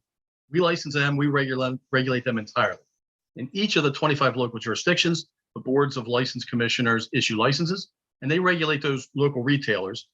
But we're in a position to help them with that. So the Alcohol Commission, in conjunction with the local jurisdictions, share enforcement responsibilities. So we spend a lot of time by conducting inspections in retail locations and doing other types of operations. Next slide, please. So this is what our alcoholic beverage system was set up to be. Tier 1, manufacturer or supplier, and there's a slight difference in what they each mean, but they would be Tier 1 entities. And the Tier 2 entities are wholesalers and distributors, and Tier 3 retailers and consumers. Think back when, what we essentially had for manufacturers, where we had brewery licenses, winery licenses, and distillery licenses. That's all we needed. And all of those would move over to Tier 2, who were the wholesalers, who would move to Tier 3, who were the retailers. And the reason wholesalers were put in this system was to intentionally stop the vertical integration, intentionally stop manufacturers from exerting too much control and power over the retailers, which caused a lot of issues leading up to prohibition. But you can see we've morphed quite a bit over the years. We no longer have just a couple of each license type. We have quite a few, which I think shows the strength of our alcoholic delivery system. We've been able to modify as times change, as environments change, as products and innovation changes, we've been able to change into what we needed to be.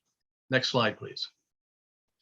So in a more realistic manner, rather than just Tier 1, delivering to Tier 2, delivering to Tier 3, selling to retailers, Tier 1 still manufactures, but there are times when a wholesaler or a distributor can become a Tier 1 supplier. They may not be a manufacturer, but they might be the first point of entry into the state of a particular product, maybe even into the country. Perhaps wines produced in Europe are sent to a wholesaler in Maryland first. That might make them the supplier of that wine. In Tier 2, you have in some cases, manufacturers, and in some cases, retailers who are able to act as wholesalers and distributors. And in Tier 3, not only do they sell to retail, we have a variety of those, but we have some that are in all three tiers. You have several instances where manufacturers are also retailers. Thinking specifically of our customized craft industries, our small brewers and distillers and our Maryland wineries who are able to manufacture wine, and where there used to be a bright line between manufacturing and distributing, that's been dulled somewhat, so that there is a limited amount of distribution ability. And then further, there's a limited amount of retail distribution to consumers. Previously not allowed at all. Again, I think that shows the strength of our system because we figured out a way, and quite frankly, not we, but the General Assembly has figured out a way to allow these industries to survive and really even thrive. Next slide, please.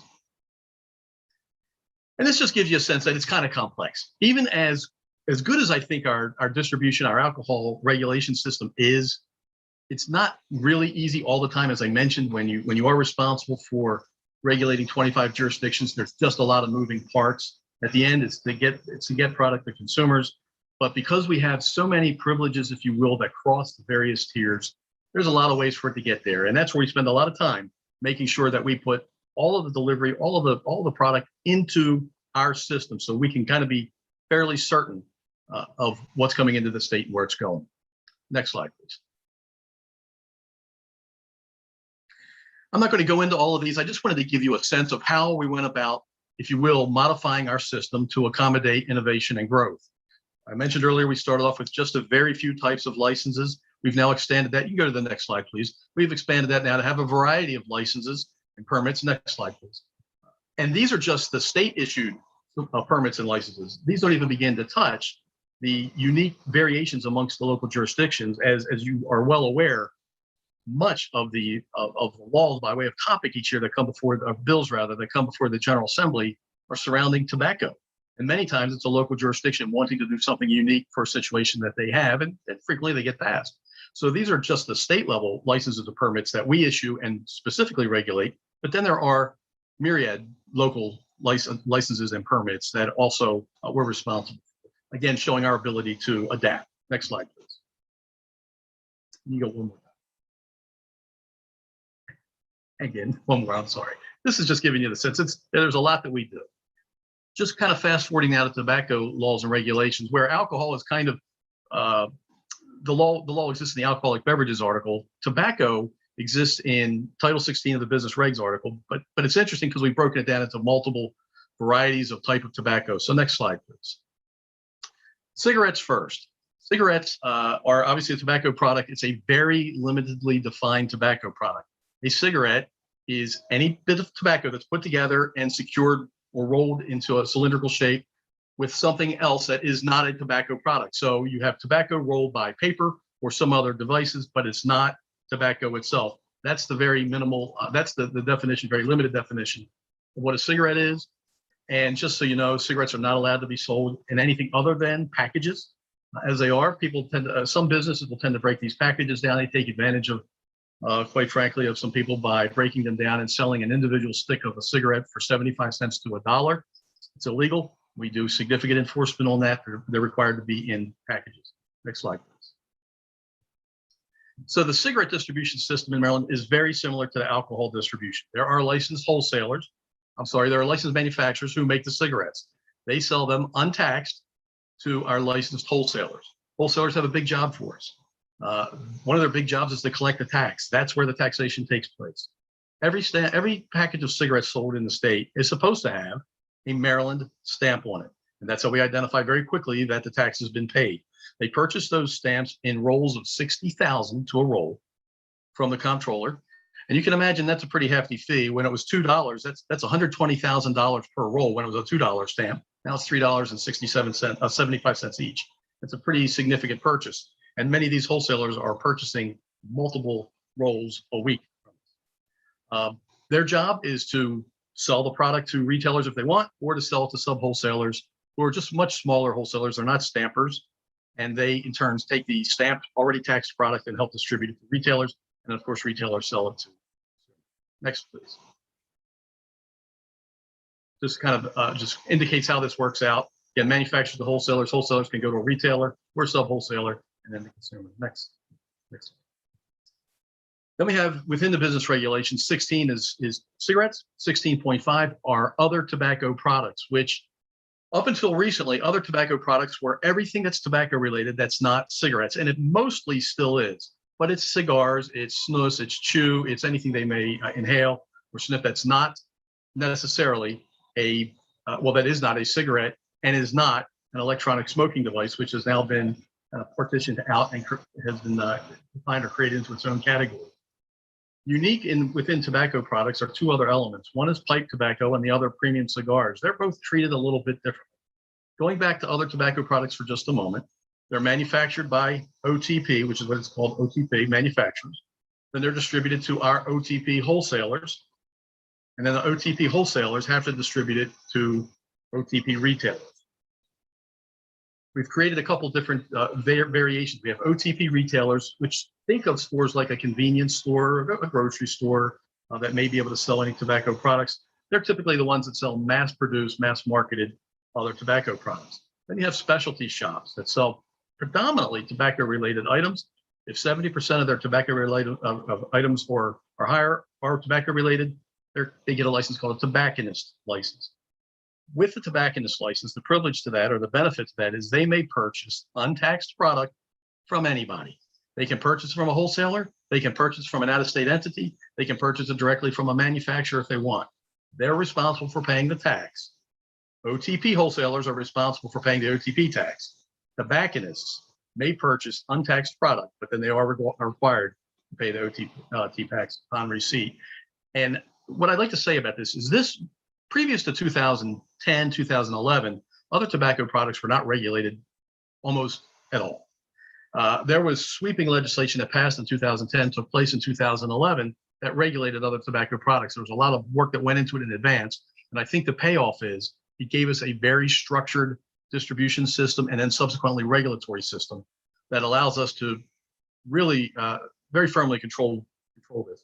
I'd say most of our violations right now in the area of tobacco are related to other tobacco products, the illegal importation of them and contraband product. But it's because we have such a strong regulatory system built around it that we're able to be pretty effective, and we can force most of the product that gets sold to a consumer through the system that Maryland established. Next slide, please. Electronic smoking devices, just this past year, there's a new business regulation, Title 16.7, that deals with electronic smoking devices. This is one that we have had a little problem with over the years, and I'm going to just say I don't think it's Maryland's fault that we have any of these problems. These problems were shared by states across the country. The problem was that the federal government, and specifically the FDA, took a long time in determining what these things were. They couldn't decide for the longest time if the electronic smoking devices and subsequently the e-liquid, or the liquid that's turned into a vapor and consumed, if it was a tobacco product or not. And then if it was in any way, were these devices smoking cessation devices or not? Some people would say that the liquid could be produced from non-tobacco related entities. It might have nicotine, but it's not related to tobacco, so it's not a device. It's not a tobacco product. It took a long time, years really, for them to make a determination on what it was. Finally, they determined that it is a tobacco product. By that time, the industry was already out. The industry was in our state, it was in states across the country, and had already been thriving. And I'll tell you, in the early days of this industry, they met with us, they pleaded with us to regulate them as a tobacco product. They wanted to avoid being a smoking cessation device, because to do that, they'd have to go back through years of testing and more regulation from the FDA. They wanted to avoid that. So they willingly wanted to be defined as a tobacco product. That didn't happen. But there was no prohibition for them coming into the marketplace. So they started coming into the marketplace. And as they started to grow, and the regulations, if you will, determinations by FDA, and now people, states taking a look at them, started to constrict a little bit, they kind of felt a little bit stronger because they'd already been in business. And what we're going to do at that point, pull them back in, tell them to stop. Last year, finally, we really kind of started to get a handle on this. But this underscores why it's so important to spend that time in advance setting up the regulatory system. Electronic smoking devices aren't taxed with an excise tax, they're taxed with an enhanced sales tax. The next slide, please. Thank you. I'm sorry about that. I'm a little bit ahead of myself. The problem here is we can't firmly fit them in any one area. A manufacturer of an electronic smoking device, e-liquid, can also be a wholesaler, can also be a retailer. It gets a little confusing at times. A wholesaler could be a manufacturer and subsequently then could be a retailer. And retailers are allowed to hold manufacturing licenses. Retailers are allowed to make their own liquid, if you will, there's really, I think something of a lack of control on how these liquids are made. It's not the easiest thing to control. It's out there, and we're doing what we can. I think last year's legislation goes a long way to helping us try to wrangle this in some. But this is one where we weren't ahead of it. We were behind it by a lot. I don't know that we were at fault for that, but we were behind it. And I think, and I'm looking forward to not being behind with cannabis, whether it's something that the ATC is involved in, or there's some other independent commission perhaps that was being involved in. Next slide, please. One of the fun things, if you will, I should say fun, maybe interesting things about the Alcohol and Tobacco Commission is we are playing a bigger role in public health and safety. We are restricted from a wide variety of topics that we did when we were previously with the comptroller, which is all an interesting job. But now we really get to focus on alcohol and tobacco, and it allows us to just spend a lot of time there. Ways we are impacting public health and safety and really trying to make sure that all product goes through our legal system is we have routine liquor dealer inspections, which is where we go out to the local retailers. We check their paperwork. We make certain that everything's being purchased through the distribution system. We make certain that they're adhering to trade practices, of which we have many. These trade practices address advertising, just a whole host of issues. And we make certain that they're adhering to all those. When they're not, then we refer, because local jurisdictions license and regulate them, we refer violations to the local jurisdiction. And we simply become a witness at that hearing that they would have in the month or so afterward. We conduct a lot of covert and overt investigations. And let me say, I should have mentioned in this and I didn't. We also do tobacco inspections, routine tobacco inspections. We do a lot of them. And relative to the tobacco inspections and the covert and overt inspections, I mentioned earlier, we're seeing a lot of other tobacco products that are being brought into the state as contraband product from out of state. One of the big reasons for that is Pennsylvania, quite frankly, is a source state. There is no excise tax on other tobacco products that aren't being sold within the state. So someone can go up and buy a lot of it and bring it into the state and start to sell it to local retailers who try to hide it in their legitimate inventory, but we're pretty good at ferreting that out and making rather large seizures. We partner with the local liquor boards, we always have, and now we have a renewed emphasis in partnering with our health departments. We spend a lot of time working on smoking issues, tobacco being provided to underage consumers. Spend a lot of time working with them. We participate in a variety of task forces. We do a lot of training. Local law enforcement agencies, especially those near our borders, are very good now at identifying contraband other tobacco products and contraband cigarettes. We've done so much work with them in training. And so they end up making stops, perhaps, coming across this contraband product and then giving us a call to come in and help them with the balance of it. And we have a really good relationship with the industry. With both industries, it's interesting. They want to use every square foot that's allowed to them, every square foot, but they don't typically want to cross the line, which is helpful. And they also do a really good job of policing, not just themselves, but even more, their competition. So we don't have any problem getting information from them when there's maybe something a little unusual going on. But even more, when we have product problems, we're able to very quickly find out where the product came from and get them to take action. Just drawing your attention to products like Four Loko several years ago. It was a cooperative relationship with the industry. We asked them to take it off the street. They did. We asked the retailers to stop selling. They stopped. We asked the wholesalers to take it back, and they did. And we asked the manufacturers to give our wholesalers some credit for having done that because they shouldn't take the financial loss. And again, that happened. Next slide, please. Defining contraband. It's easy for us to define contraband when it comes to alcohol and tobacco. And I mentioned this now starting to think about cannabis. You need to think about what contraband cannabis is. I suspect, at the very base level for us, alcohol and tobacco products that don't have any tax paid on it are contraband. Moonshine is contraband. We really want to start thinking about what contraband cannabis is. Is it cannabis that's not manufactured in Maryland, manufactured by a licensee? Makes sense that it would be. Just something we need to start thinking about. Next slide, please. And just to give you a sense of this, we confiscate a lot of product. If you think about the footprint of the Treasury building, in the basement, most of the front half of the Treasury building are rooms that we store contraband product in. We don't hold on to it forever. We don't amass it to have an impressive show. It's product that's constantly churned. We seize it. We hold it as evidence for trial once the trial's over, and any time for any kind of post-trial hearings may take place. Once that's over, then we dispose of the property, typically by destroying it, incinerating it. Next slide, please. And this is just interesting. I go around the state and talk to mostly different retail groups, and frequently saying, why can't I buy from more wholesalers? Why is it so controlled how I buy my product? Why can't I go into a retailer across the street? Why can't I get my product somewhere else? Why isn't there competition and making it more affordable for me? And I tell them, generally speaking, because of our system, we think we have a very safe product, or a very safe way of controlling the product in our state, and not just in our state, in the nation. And frequently the response from them is, I've never heard of there being counterfeit or tainted product in our state. Is this really necessary for us to take all these actions? Next slide, please. It is. Nationally, outside of the United States, where there are not the controls that we have on alcohol specifically, and I'll say any potentially dangerous commodity, there is counterfeit product, and there is tainted product and just unsafe product all over. People die from this all the time. I get articles several a month that talk about people who've died in different countries. It's absolutely necessary for us to maintain a very strong distribution system and regulatory system. Next slide, please. Even in the area of tobacco, and these are just slides just to show you this is a real thing today. About 2 months ago, we came across a very large amount of counterfeit tobacco products in Maryland. There was a couple of fellows that were purchasing contraband, really just loose leaf tobacco. They were taking it to an unhealthy, uncleaned room in a building, in a house, and grinding this stuff down and packaging it into small packages for resale, labeling it with counterfeit labels of actual real branded products, and selling it to retailers. Now, those retailers knew they weren't buying legitimate product. They knew they were buying counterfeit product, but nonetheless, the consumer didn't. And who knows really where this came from and under what conditions it was manufactured. They are real. So we feel very strongly it's our role to keep legitimate product going through our legitimate regulatory structure to keep it as safe as we can. Next slide, please.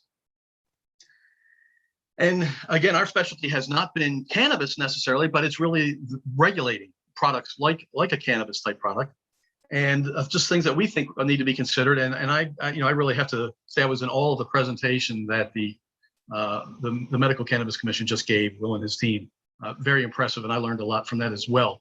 I think it's important to license everybody that's involved in this entity. They should have a license, even as simple perhaps as having a business license to sell cannabis. And I say that because if someone were to come across cannabis that's lawful, perhaps someone buys some cannabis and decides to try and resell it, we'd like to be able to stop them.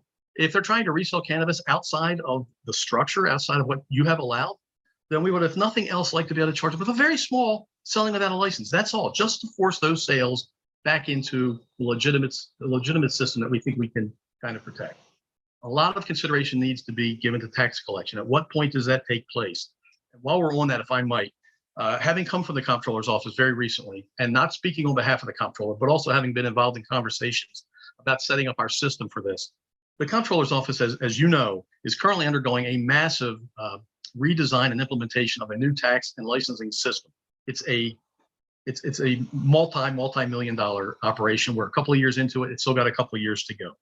The comptroller's office started to talk to the vendor to see what would have to happen in order to bring a cannabis system in place. The good news is, because we don't have any laws currently about cannabis at the taxing level, that we don't have to generate or move any information from one system to another. So not having to migrate it is a good thing. The downside is to include it in this existing tax system, making it a priority, putting it up front. It would take at least a year to build. And it's a clean build, but it would take at least a year to build this.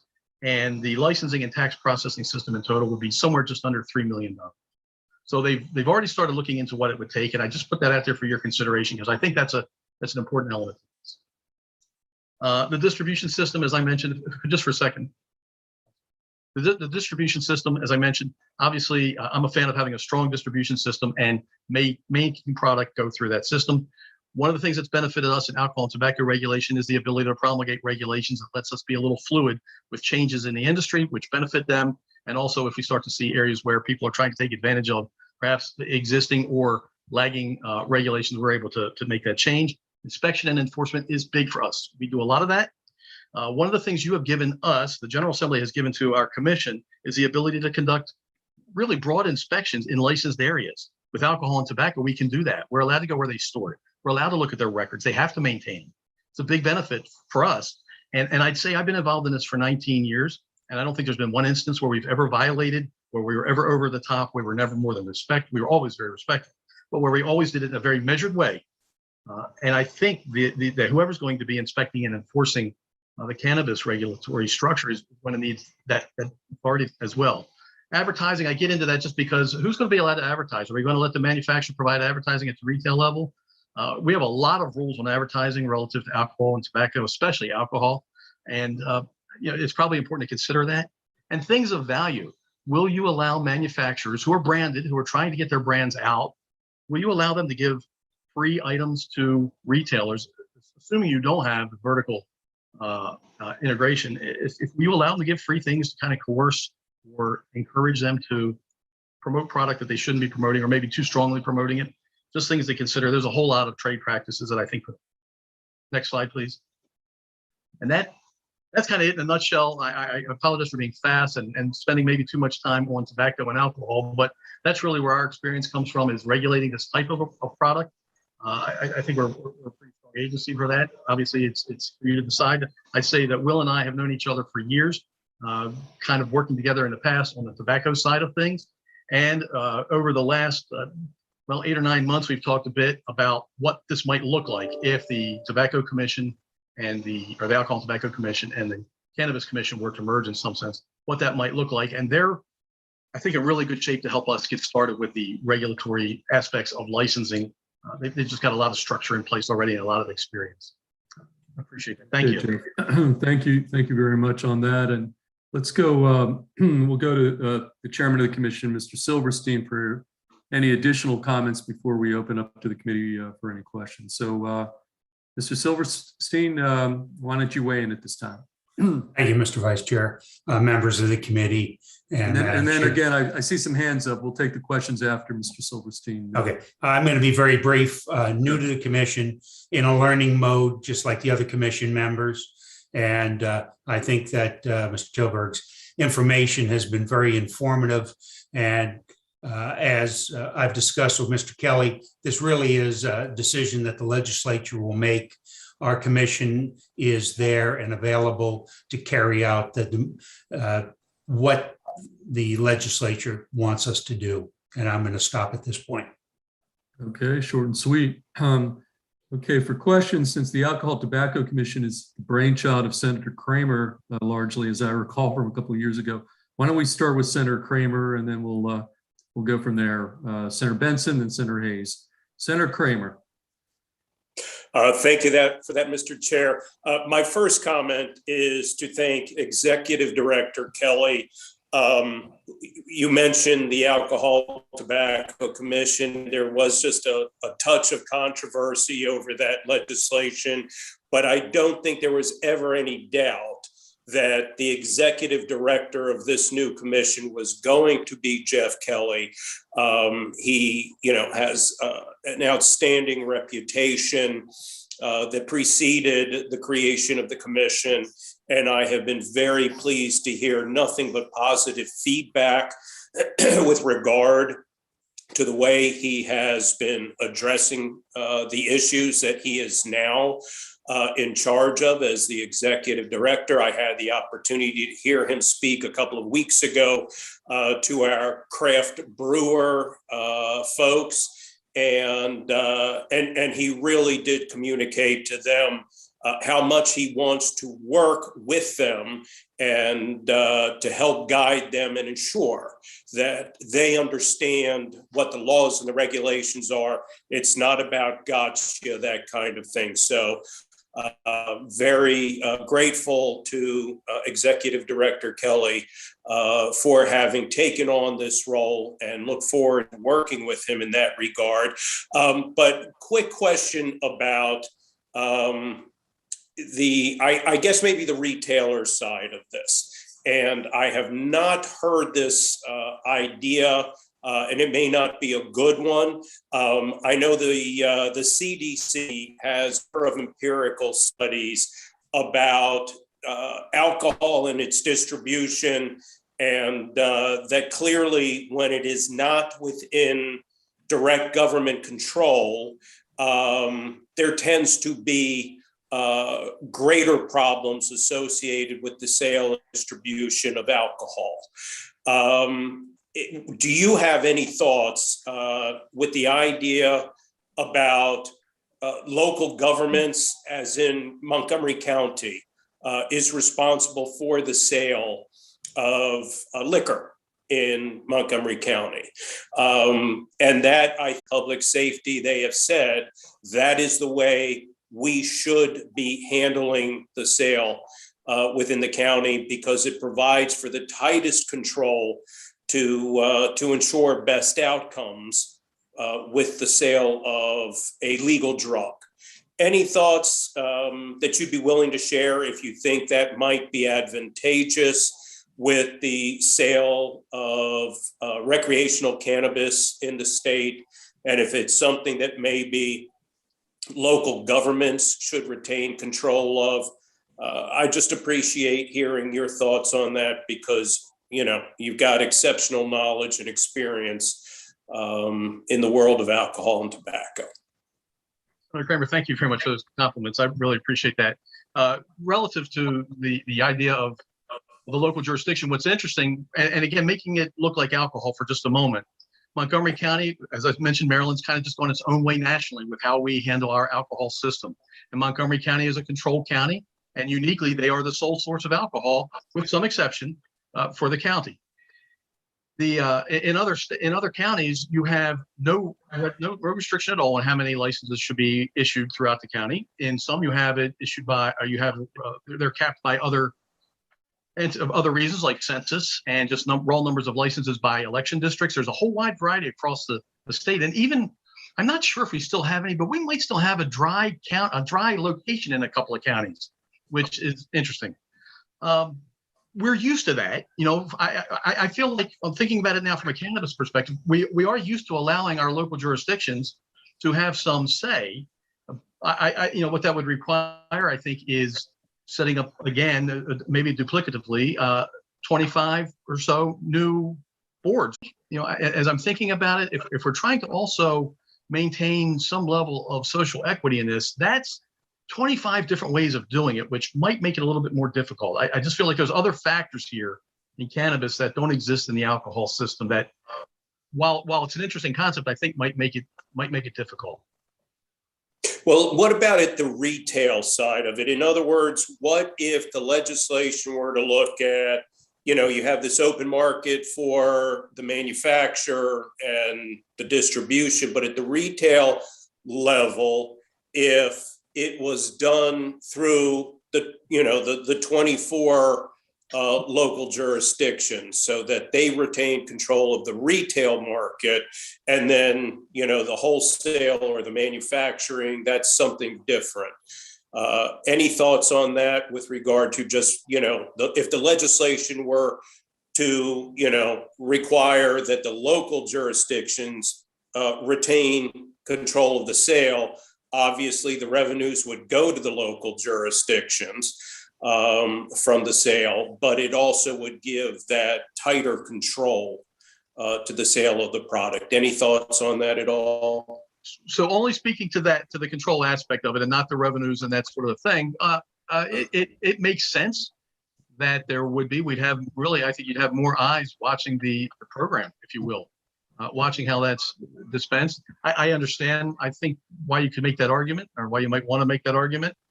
I guess something like that could work. I don't know if I see an immediate, I had to give it some thought, but I don't know if I see an immediate reason why it couldn't work. As long as the jurisdiction isn't going to be necessarily income focused at that point. Maybe they'd pay more attention to control and less about just generating revenues and income. Right. Okay, great. No, thank you for sharing your insights. And again, thank you for your public service. Thank you, Mr. Chair. Okay, let's go to Senator Benson and Senator Hayes, and then because we're running a little longer than we had anticipated. So after those two, let's move to we have two more witnesses want to weigh in on social equity issues, and I want to get to them. So we've got Senator Benson, then Senator Hayes, and then let's move on to the final two witnesses. Okay, so Senator Benson, why don't you unmute yourself? You got to unmute yourself there, Joanne. No, you're still muted. Oh, there you go. You're good. Thank you very much. Well, I want to first of all thank the executive director for the work that he does I know that I had called on him relative to some problems that I was having in the 24th district, and he responded immediately. And of course, we were able to confiscate, I don't know how many packs of cigarettes that were illegally smuggled into these stores. But I want to ask you all a question relative to the emergence of the tobacco grocery stores that are in our community. Needless to say, the drug paraphernalia that we have found in these stores is it's breathtaking. I'm just wondering what we can do legislatively to deal with the problem of the emergence of these tobacco grocery stores in our community. Two of the grocery stores are within walking distance of our schools, our elementary schools, and we just are very concerned about that. Can you shed some light on what we could do to eliminate this, what we see as a serious problem? Well, it is a difficult problem. And as I mentioned, sometimes it's hard to, as they say, it's hard to get toothpaste back in the tube, because once it's out there, it's hard to wrangle things in. If you think about alcohol, there have been laws over the years that prohibit the sale, retail establishments of alcohol within 500 feet of a school. I have seen, though, over the last year or two, where some of those distances have been shortened to as close as 200 feet. So, it might be, maybe that's an element of it. I don't know. I'd be happy to take it on as a project to see if there is something we can do to combat it, because I really feel like I'm better off when I know really right down to it what the issue is. Right into that point. What is the issue? What allows them to do it? What makes them think it's okay to operate that way? And they could be operating within a legal framework. So I'd really need to spend some time on that, but I'm happy to work with you and take it on as a project. Thank you very much. That's very helpful. Thank you.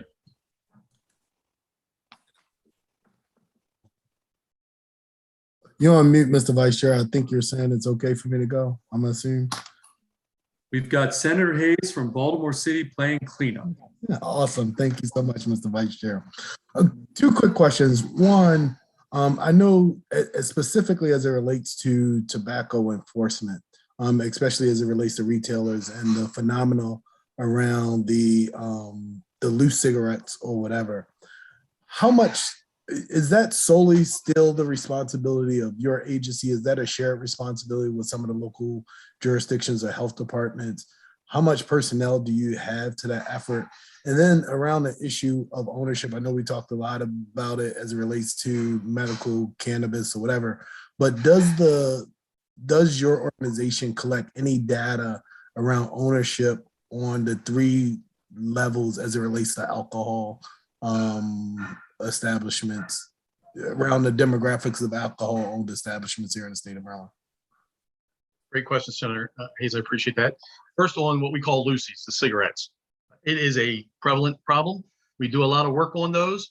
A couple of years ago, legislation was passed that made it a criminal violation to sell loose cigarettes. So we are not solely the entity that can enforce this.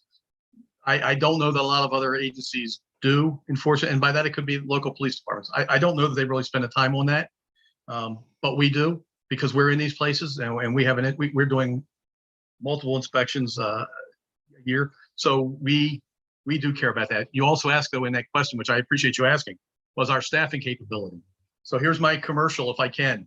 We had about, in the range of maybe 27 or so sworn agents who could do criminal charges like citations. We're just talking citations for things like these contraband products and loosies. And unfortunately, in our move to the commission, I now have about 12. And actually, the people in the road I've got right now, maybe about 10, maybe about 9 that are actually on the road able to do the work. And think about this, if you would, for just a moment. The geography of Maryland, while we're not we're a big state by way of population and businesses, we're not huge by geography, but we're big enough that I got to spread 8 people realistically across the state. And it takes a long time to cover these areas. And Senator Benson can tell you, when we have a big operation like we did in her district, we're not bringing one agent, we're bringing agents from all over the state to handle this. So anything we can do to get help there, we're happy to have it. My answer is we don't have enough, but we do try to partner with local law enforcement. In Prince George's County, we actually have a very excellent working relationship with the Prince George's County Police Department. And we have been doing a lot of work. In fact, well, we've done, within the last 2 weeks, we've done several significant search warrants with Prince George's County, places where we have mutual interest there, tobacco and other entities, other things involved. So we do try to use local resources when we can, and we do have good relationships. Anywhere we can squeeze another agent or two out, good for us. You know, that would be helpful. The ownership data, no, sir. We have never, I mean, just historically, we have not collected that data, and I couldn't tell you.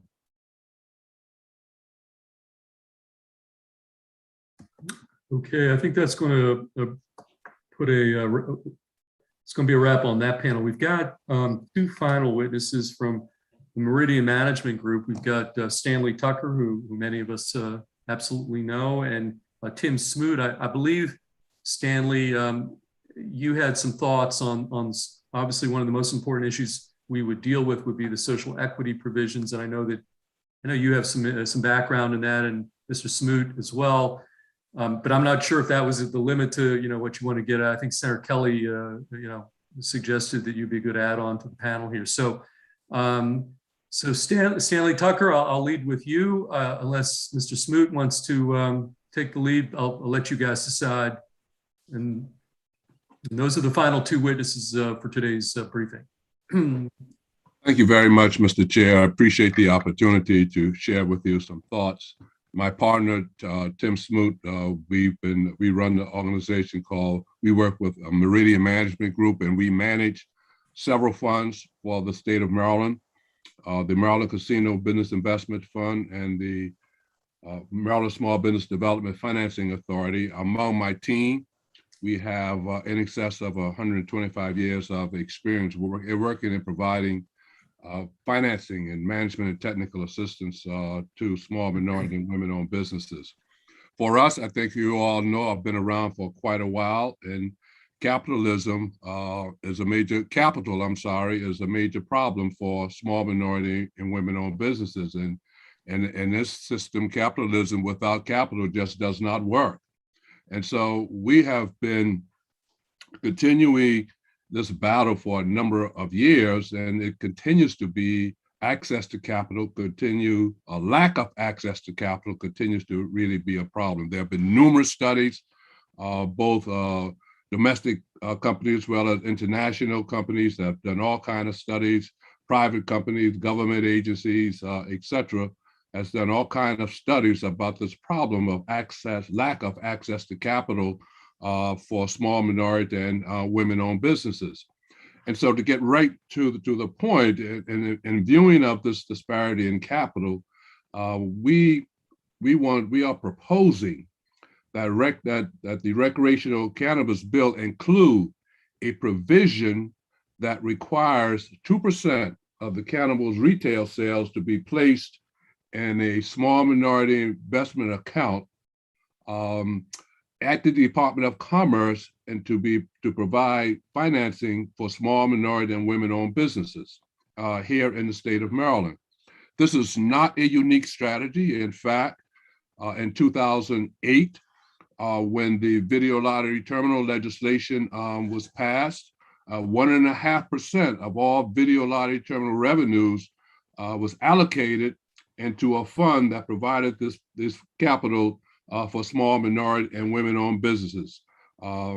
We were one of the first three. There are now 8 fund managers that's providing this capital around the state. It was well received, and that matter of fact, the state received an award, a national award for being for this particular strategy, because right now we are the only state in the country that's utilizing funds from video lottery terminal to invest in small minority and women-owned businesses. So it's a unique strategy, one that has worked very, very well. And so what we would like to do is to duplicate on this strategy. And we recommending that 2% of the annual retail sales be directed into a small minority and women's investment account at the Department of Commerce, not only for funding, but also providing with special training as well, because it's very important. Not only you provide capital, but you want to provide a technical assistance and specific kind of training to assure that this capital is invested and lent in a certain way, and for it to be returned as well. And so it's pretty straightforward. It is not complicated at all. We have a model that has worked extremely well, in fact. And so we would just like to duplicate that, where we're asking for 2% of the annual retail sales on recreational cannabis and its derivatives as well, edibles, etc., should be placed into the Small Minority and Women Investment Account at the Department of Commerce for the sole purpose of lending or investing into small minority and women-owned businesses. Some of those funds will also be used for technical assistance. There'll be loans as well as equity investments in these companies as well. And it specifically will not be restricted to any kind of jurisdiction. It'll be across the state. And so we think this is a strategy that could work. Some of these funds will also be used for management and administrative expenses as well. And so we think it is a strategy that has already worked very well using video lottery terminal funds, and now utilizing funds from cannabis. And so that's our proposal. It's the model, as I mentioned, that works. It works very well, and we would like to duplicate this model with cannabis. And I'll close there. My partner Tim is with me. Anything you want to add, Tim? Yeah, just a few salient points. Thank you, Mr. Vice Chair, Madam Chair, committee members. The award that Stanley was talking about came from the Council of Development Finance Agencies, which is a national organization. And just want to say kudos to the Legislative Black Caucus, where this really originated, and the rest of the Maryland General Assembly who supported it. And when we talk about the access to capital, Stanley mentioned, there are articles and studies done by Forbes, national firms of McKinsey and Company, NERA Economic Consulting, who conducted the Maryland MDOT study and does that periodically, and as well as Baltimore City and the U.S. Minority Business Development Agency. But most recently, which is very telling, the SBA put out an article a few months ago that the SBA guaranteed loans through their 7A program declined by 35%, to African-American businesses. So, this has been a problem since inception, and it continues to be a problem, and that's an indication that the problem is getting worse. So, we're really stressing the use of additional capital for minority businesses. Relative to the VLT fund, as Danny spoke about, that we are one of the fund managers on since inception, which is probably the end of 2013. The fund has invested or loaned or invested $79 million in Maryland businesses. And that is pretty notable, and has created, I think 5,000 jobs or retained 5,000 jobs or so, and I think about 2,700 jobs created. As well, for every dollar that we've lent, the program has leveraged $2.40 from private sector financial institutions. So we're working, the public-private partnership is working reasonably well with respect to this program. Stanley also mentioned briefly about these funds not being restricted. In the VLT fund right now, 50% of the money has to go into areas that are located in and around the casinos. The other 50% can be lent to companies in other jurisdictions. So specifically though, the way it's turned out, funding in those targeted areas have received $59 million in funding. In the non-targeted areas, just $20,000 in funding. And if the money goes into the VLT count to be used, we would just like the legislation not to restrict the funds to targeted areas with respect to that money. Stanley also mentioned specialized training, which we think is critical. As a matter of fact, we had the RESI program, the Regional Economic Studies Institute of Towson University, conduct a study and do an analysis for us. And they indicated that the economic impact in terms of jobs, tax dollars, salaries, sales could actually double if specialized training was provided to these companies. And when we talk about specialized training, we're talking about having a solid back office with all of the necessary technology, accounting and record keeping software, also providing marketing strategies, legal strategies, and tax strategies for these companies to enhance their ability to manage their companies and grow their companies. What we had in mind specifically, the Department of Commerce, when it was, I guess, DBED or DEED, had a program called the Strategic Assistance Consulting Fund. And what that fund did was provide grants to companies to actually hire a professional consultant to do an assessment of their particular issues or deficiencies, and then develop a strategy. And the fund would provide a grant to allow that company to hire a professional consultant to come in and implement those strategies. We think that would be a wonderful strategy to implement and use these funds, because again, the funds can internally be leveraged. So I'll leave it at that, Mr. Vice Chair. Hope that is helpful to the committee. Okay, well, Mr. Tucker, Mr. Smoot, I do see a question from Senator Hayes. Senator Hayes. Thank you, Mr. Vice Chair. I just have one quick question, Stanley and Mr. Smoot. You know, I'm supportive of your efforts, but one of the things that we discovered, I think, in this past legislative session, when we were attempting to assist small minority businesses with some of the federal grants that were awarded to us, was the restrictions around your ability only to offer loans, which, you know, is just another form of debt.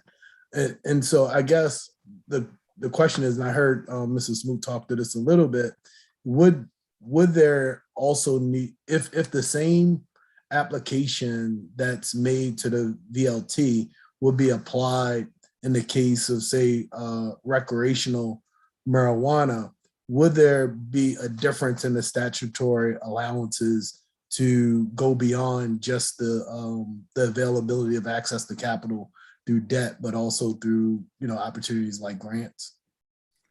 Well, there would definitely be, I mean, there's debt, but also we're also recommending equity as well in these businesses, because a lot of these businesses really need what we call patient capital.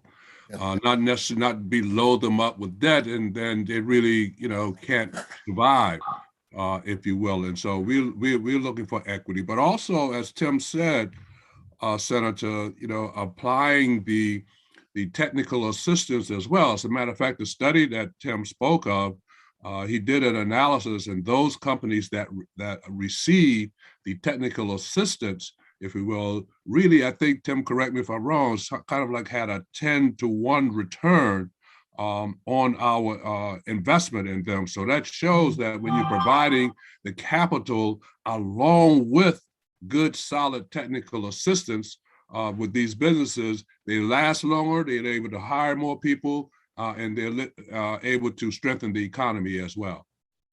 Senator, I want to also mention that, you know, we have been in discussion, because pretty soon there is some federal money that may be coming down the pike through the SSBCI program. And we have talked about not providing grants to it, but relaxing some of the interest rates to be charged. Right now, these programs do charge interest rates that are pretty similar to the banking industry. So they're affordable. They're not, because we're alternative lenders, we don't charge additional rates and additional fees. So they are affordable, but the SSBIC funds will probably have interest rates that are, you know, a little below what is currently being charged, and we're looking at modifying, you know, our pricing models to match those. Now, certainly, the legislatures can you know, institute, you know, a grant program. We'd be glad to you know, provide, you know. Okay, any final questions for either Mr. Smoot or Mr. Tucker before we bring the briefing today to some closure? Okay, seeing none. Well, thanks to everybody. I thought this was very informative. We went a little over. I think we were supposed to get to about 3. Couple of things quickly on Senator. I did get a few notes. Senator Kramer's question about the counties operating dispensaries. I did get a few folks from some of the lawyers watching. They would be concerned about our county committing federal violation of federal law. Committing a felony might be under federal law could be problematic. I'm not sure if there's merit to that, but I just want to put that out there. I just want to reiterate the fact this beginning of this conversation to see if we on the Senate side put together a companion implementation bill to go along with a referendum that the speaker is pushing on the House side. And that conversation starts today, and we'll continue to have that dialogue. These are some of the issues. I think there'll be more issues. And finally, just a reminder, we will have another briefing on energy policy tomorrow in the Finance Committee at 1 p.m. And I'm hopeful that a lot of you will show up for that. So unless, Mr. Smoot, your hand is up, I don't know if you wanted to add something or. Yeah, I did want to mention, we have talked about in the past about the possibility of these our VLT programs and the Ms. Bifford programs as well, providing financing, for, minorities, those disadvantaged small businesses to participate in the medical and recreational marijuana industries, and as well in the gaming arena as well. And it seems to be that there are, I think you mentioned earlier, maybe there's some federal regulations that prohibit us from doing that, but we would love to see a strategy to allow these programs to participate and provide funding to minorities, women-owned businesses, so that they can participate in these arenas. Let me just follow up on that real quick, be the last thought. Actually, there was some regulations. However, when it first came out, cannabis came out, we were actually told that we could not invest in minority businesses that wanted to get engaged in the cannabis business. And so we didn't do it. Okay, we asked for any reason why we couldn't do it. Didn't get any explanation. So hopefully, going forward, and this legislation will make it possible for us to participate financially as well in making loans and/or investments. Okay, thank you for those points. And then the final, we have another supplemental, one final point from Senator Kramer, whose picture I cannot see. Did you want to have the final word before we?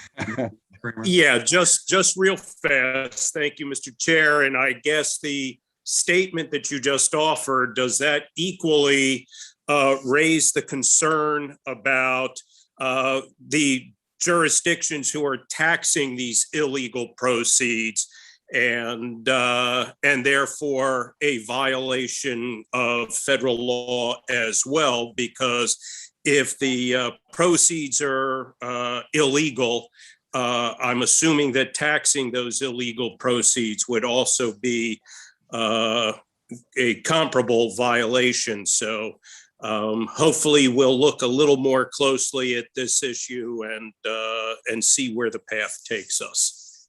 Okay, well, it's a complicated set of legal issues.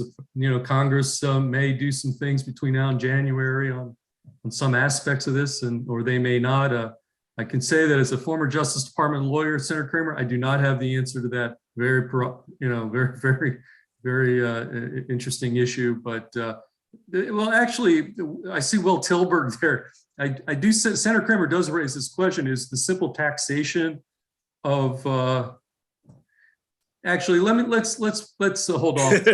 Open up a huge can of worms there. So everybody, thank you so much for the briefing today. To be continued. I hereby declare this briefing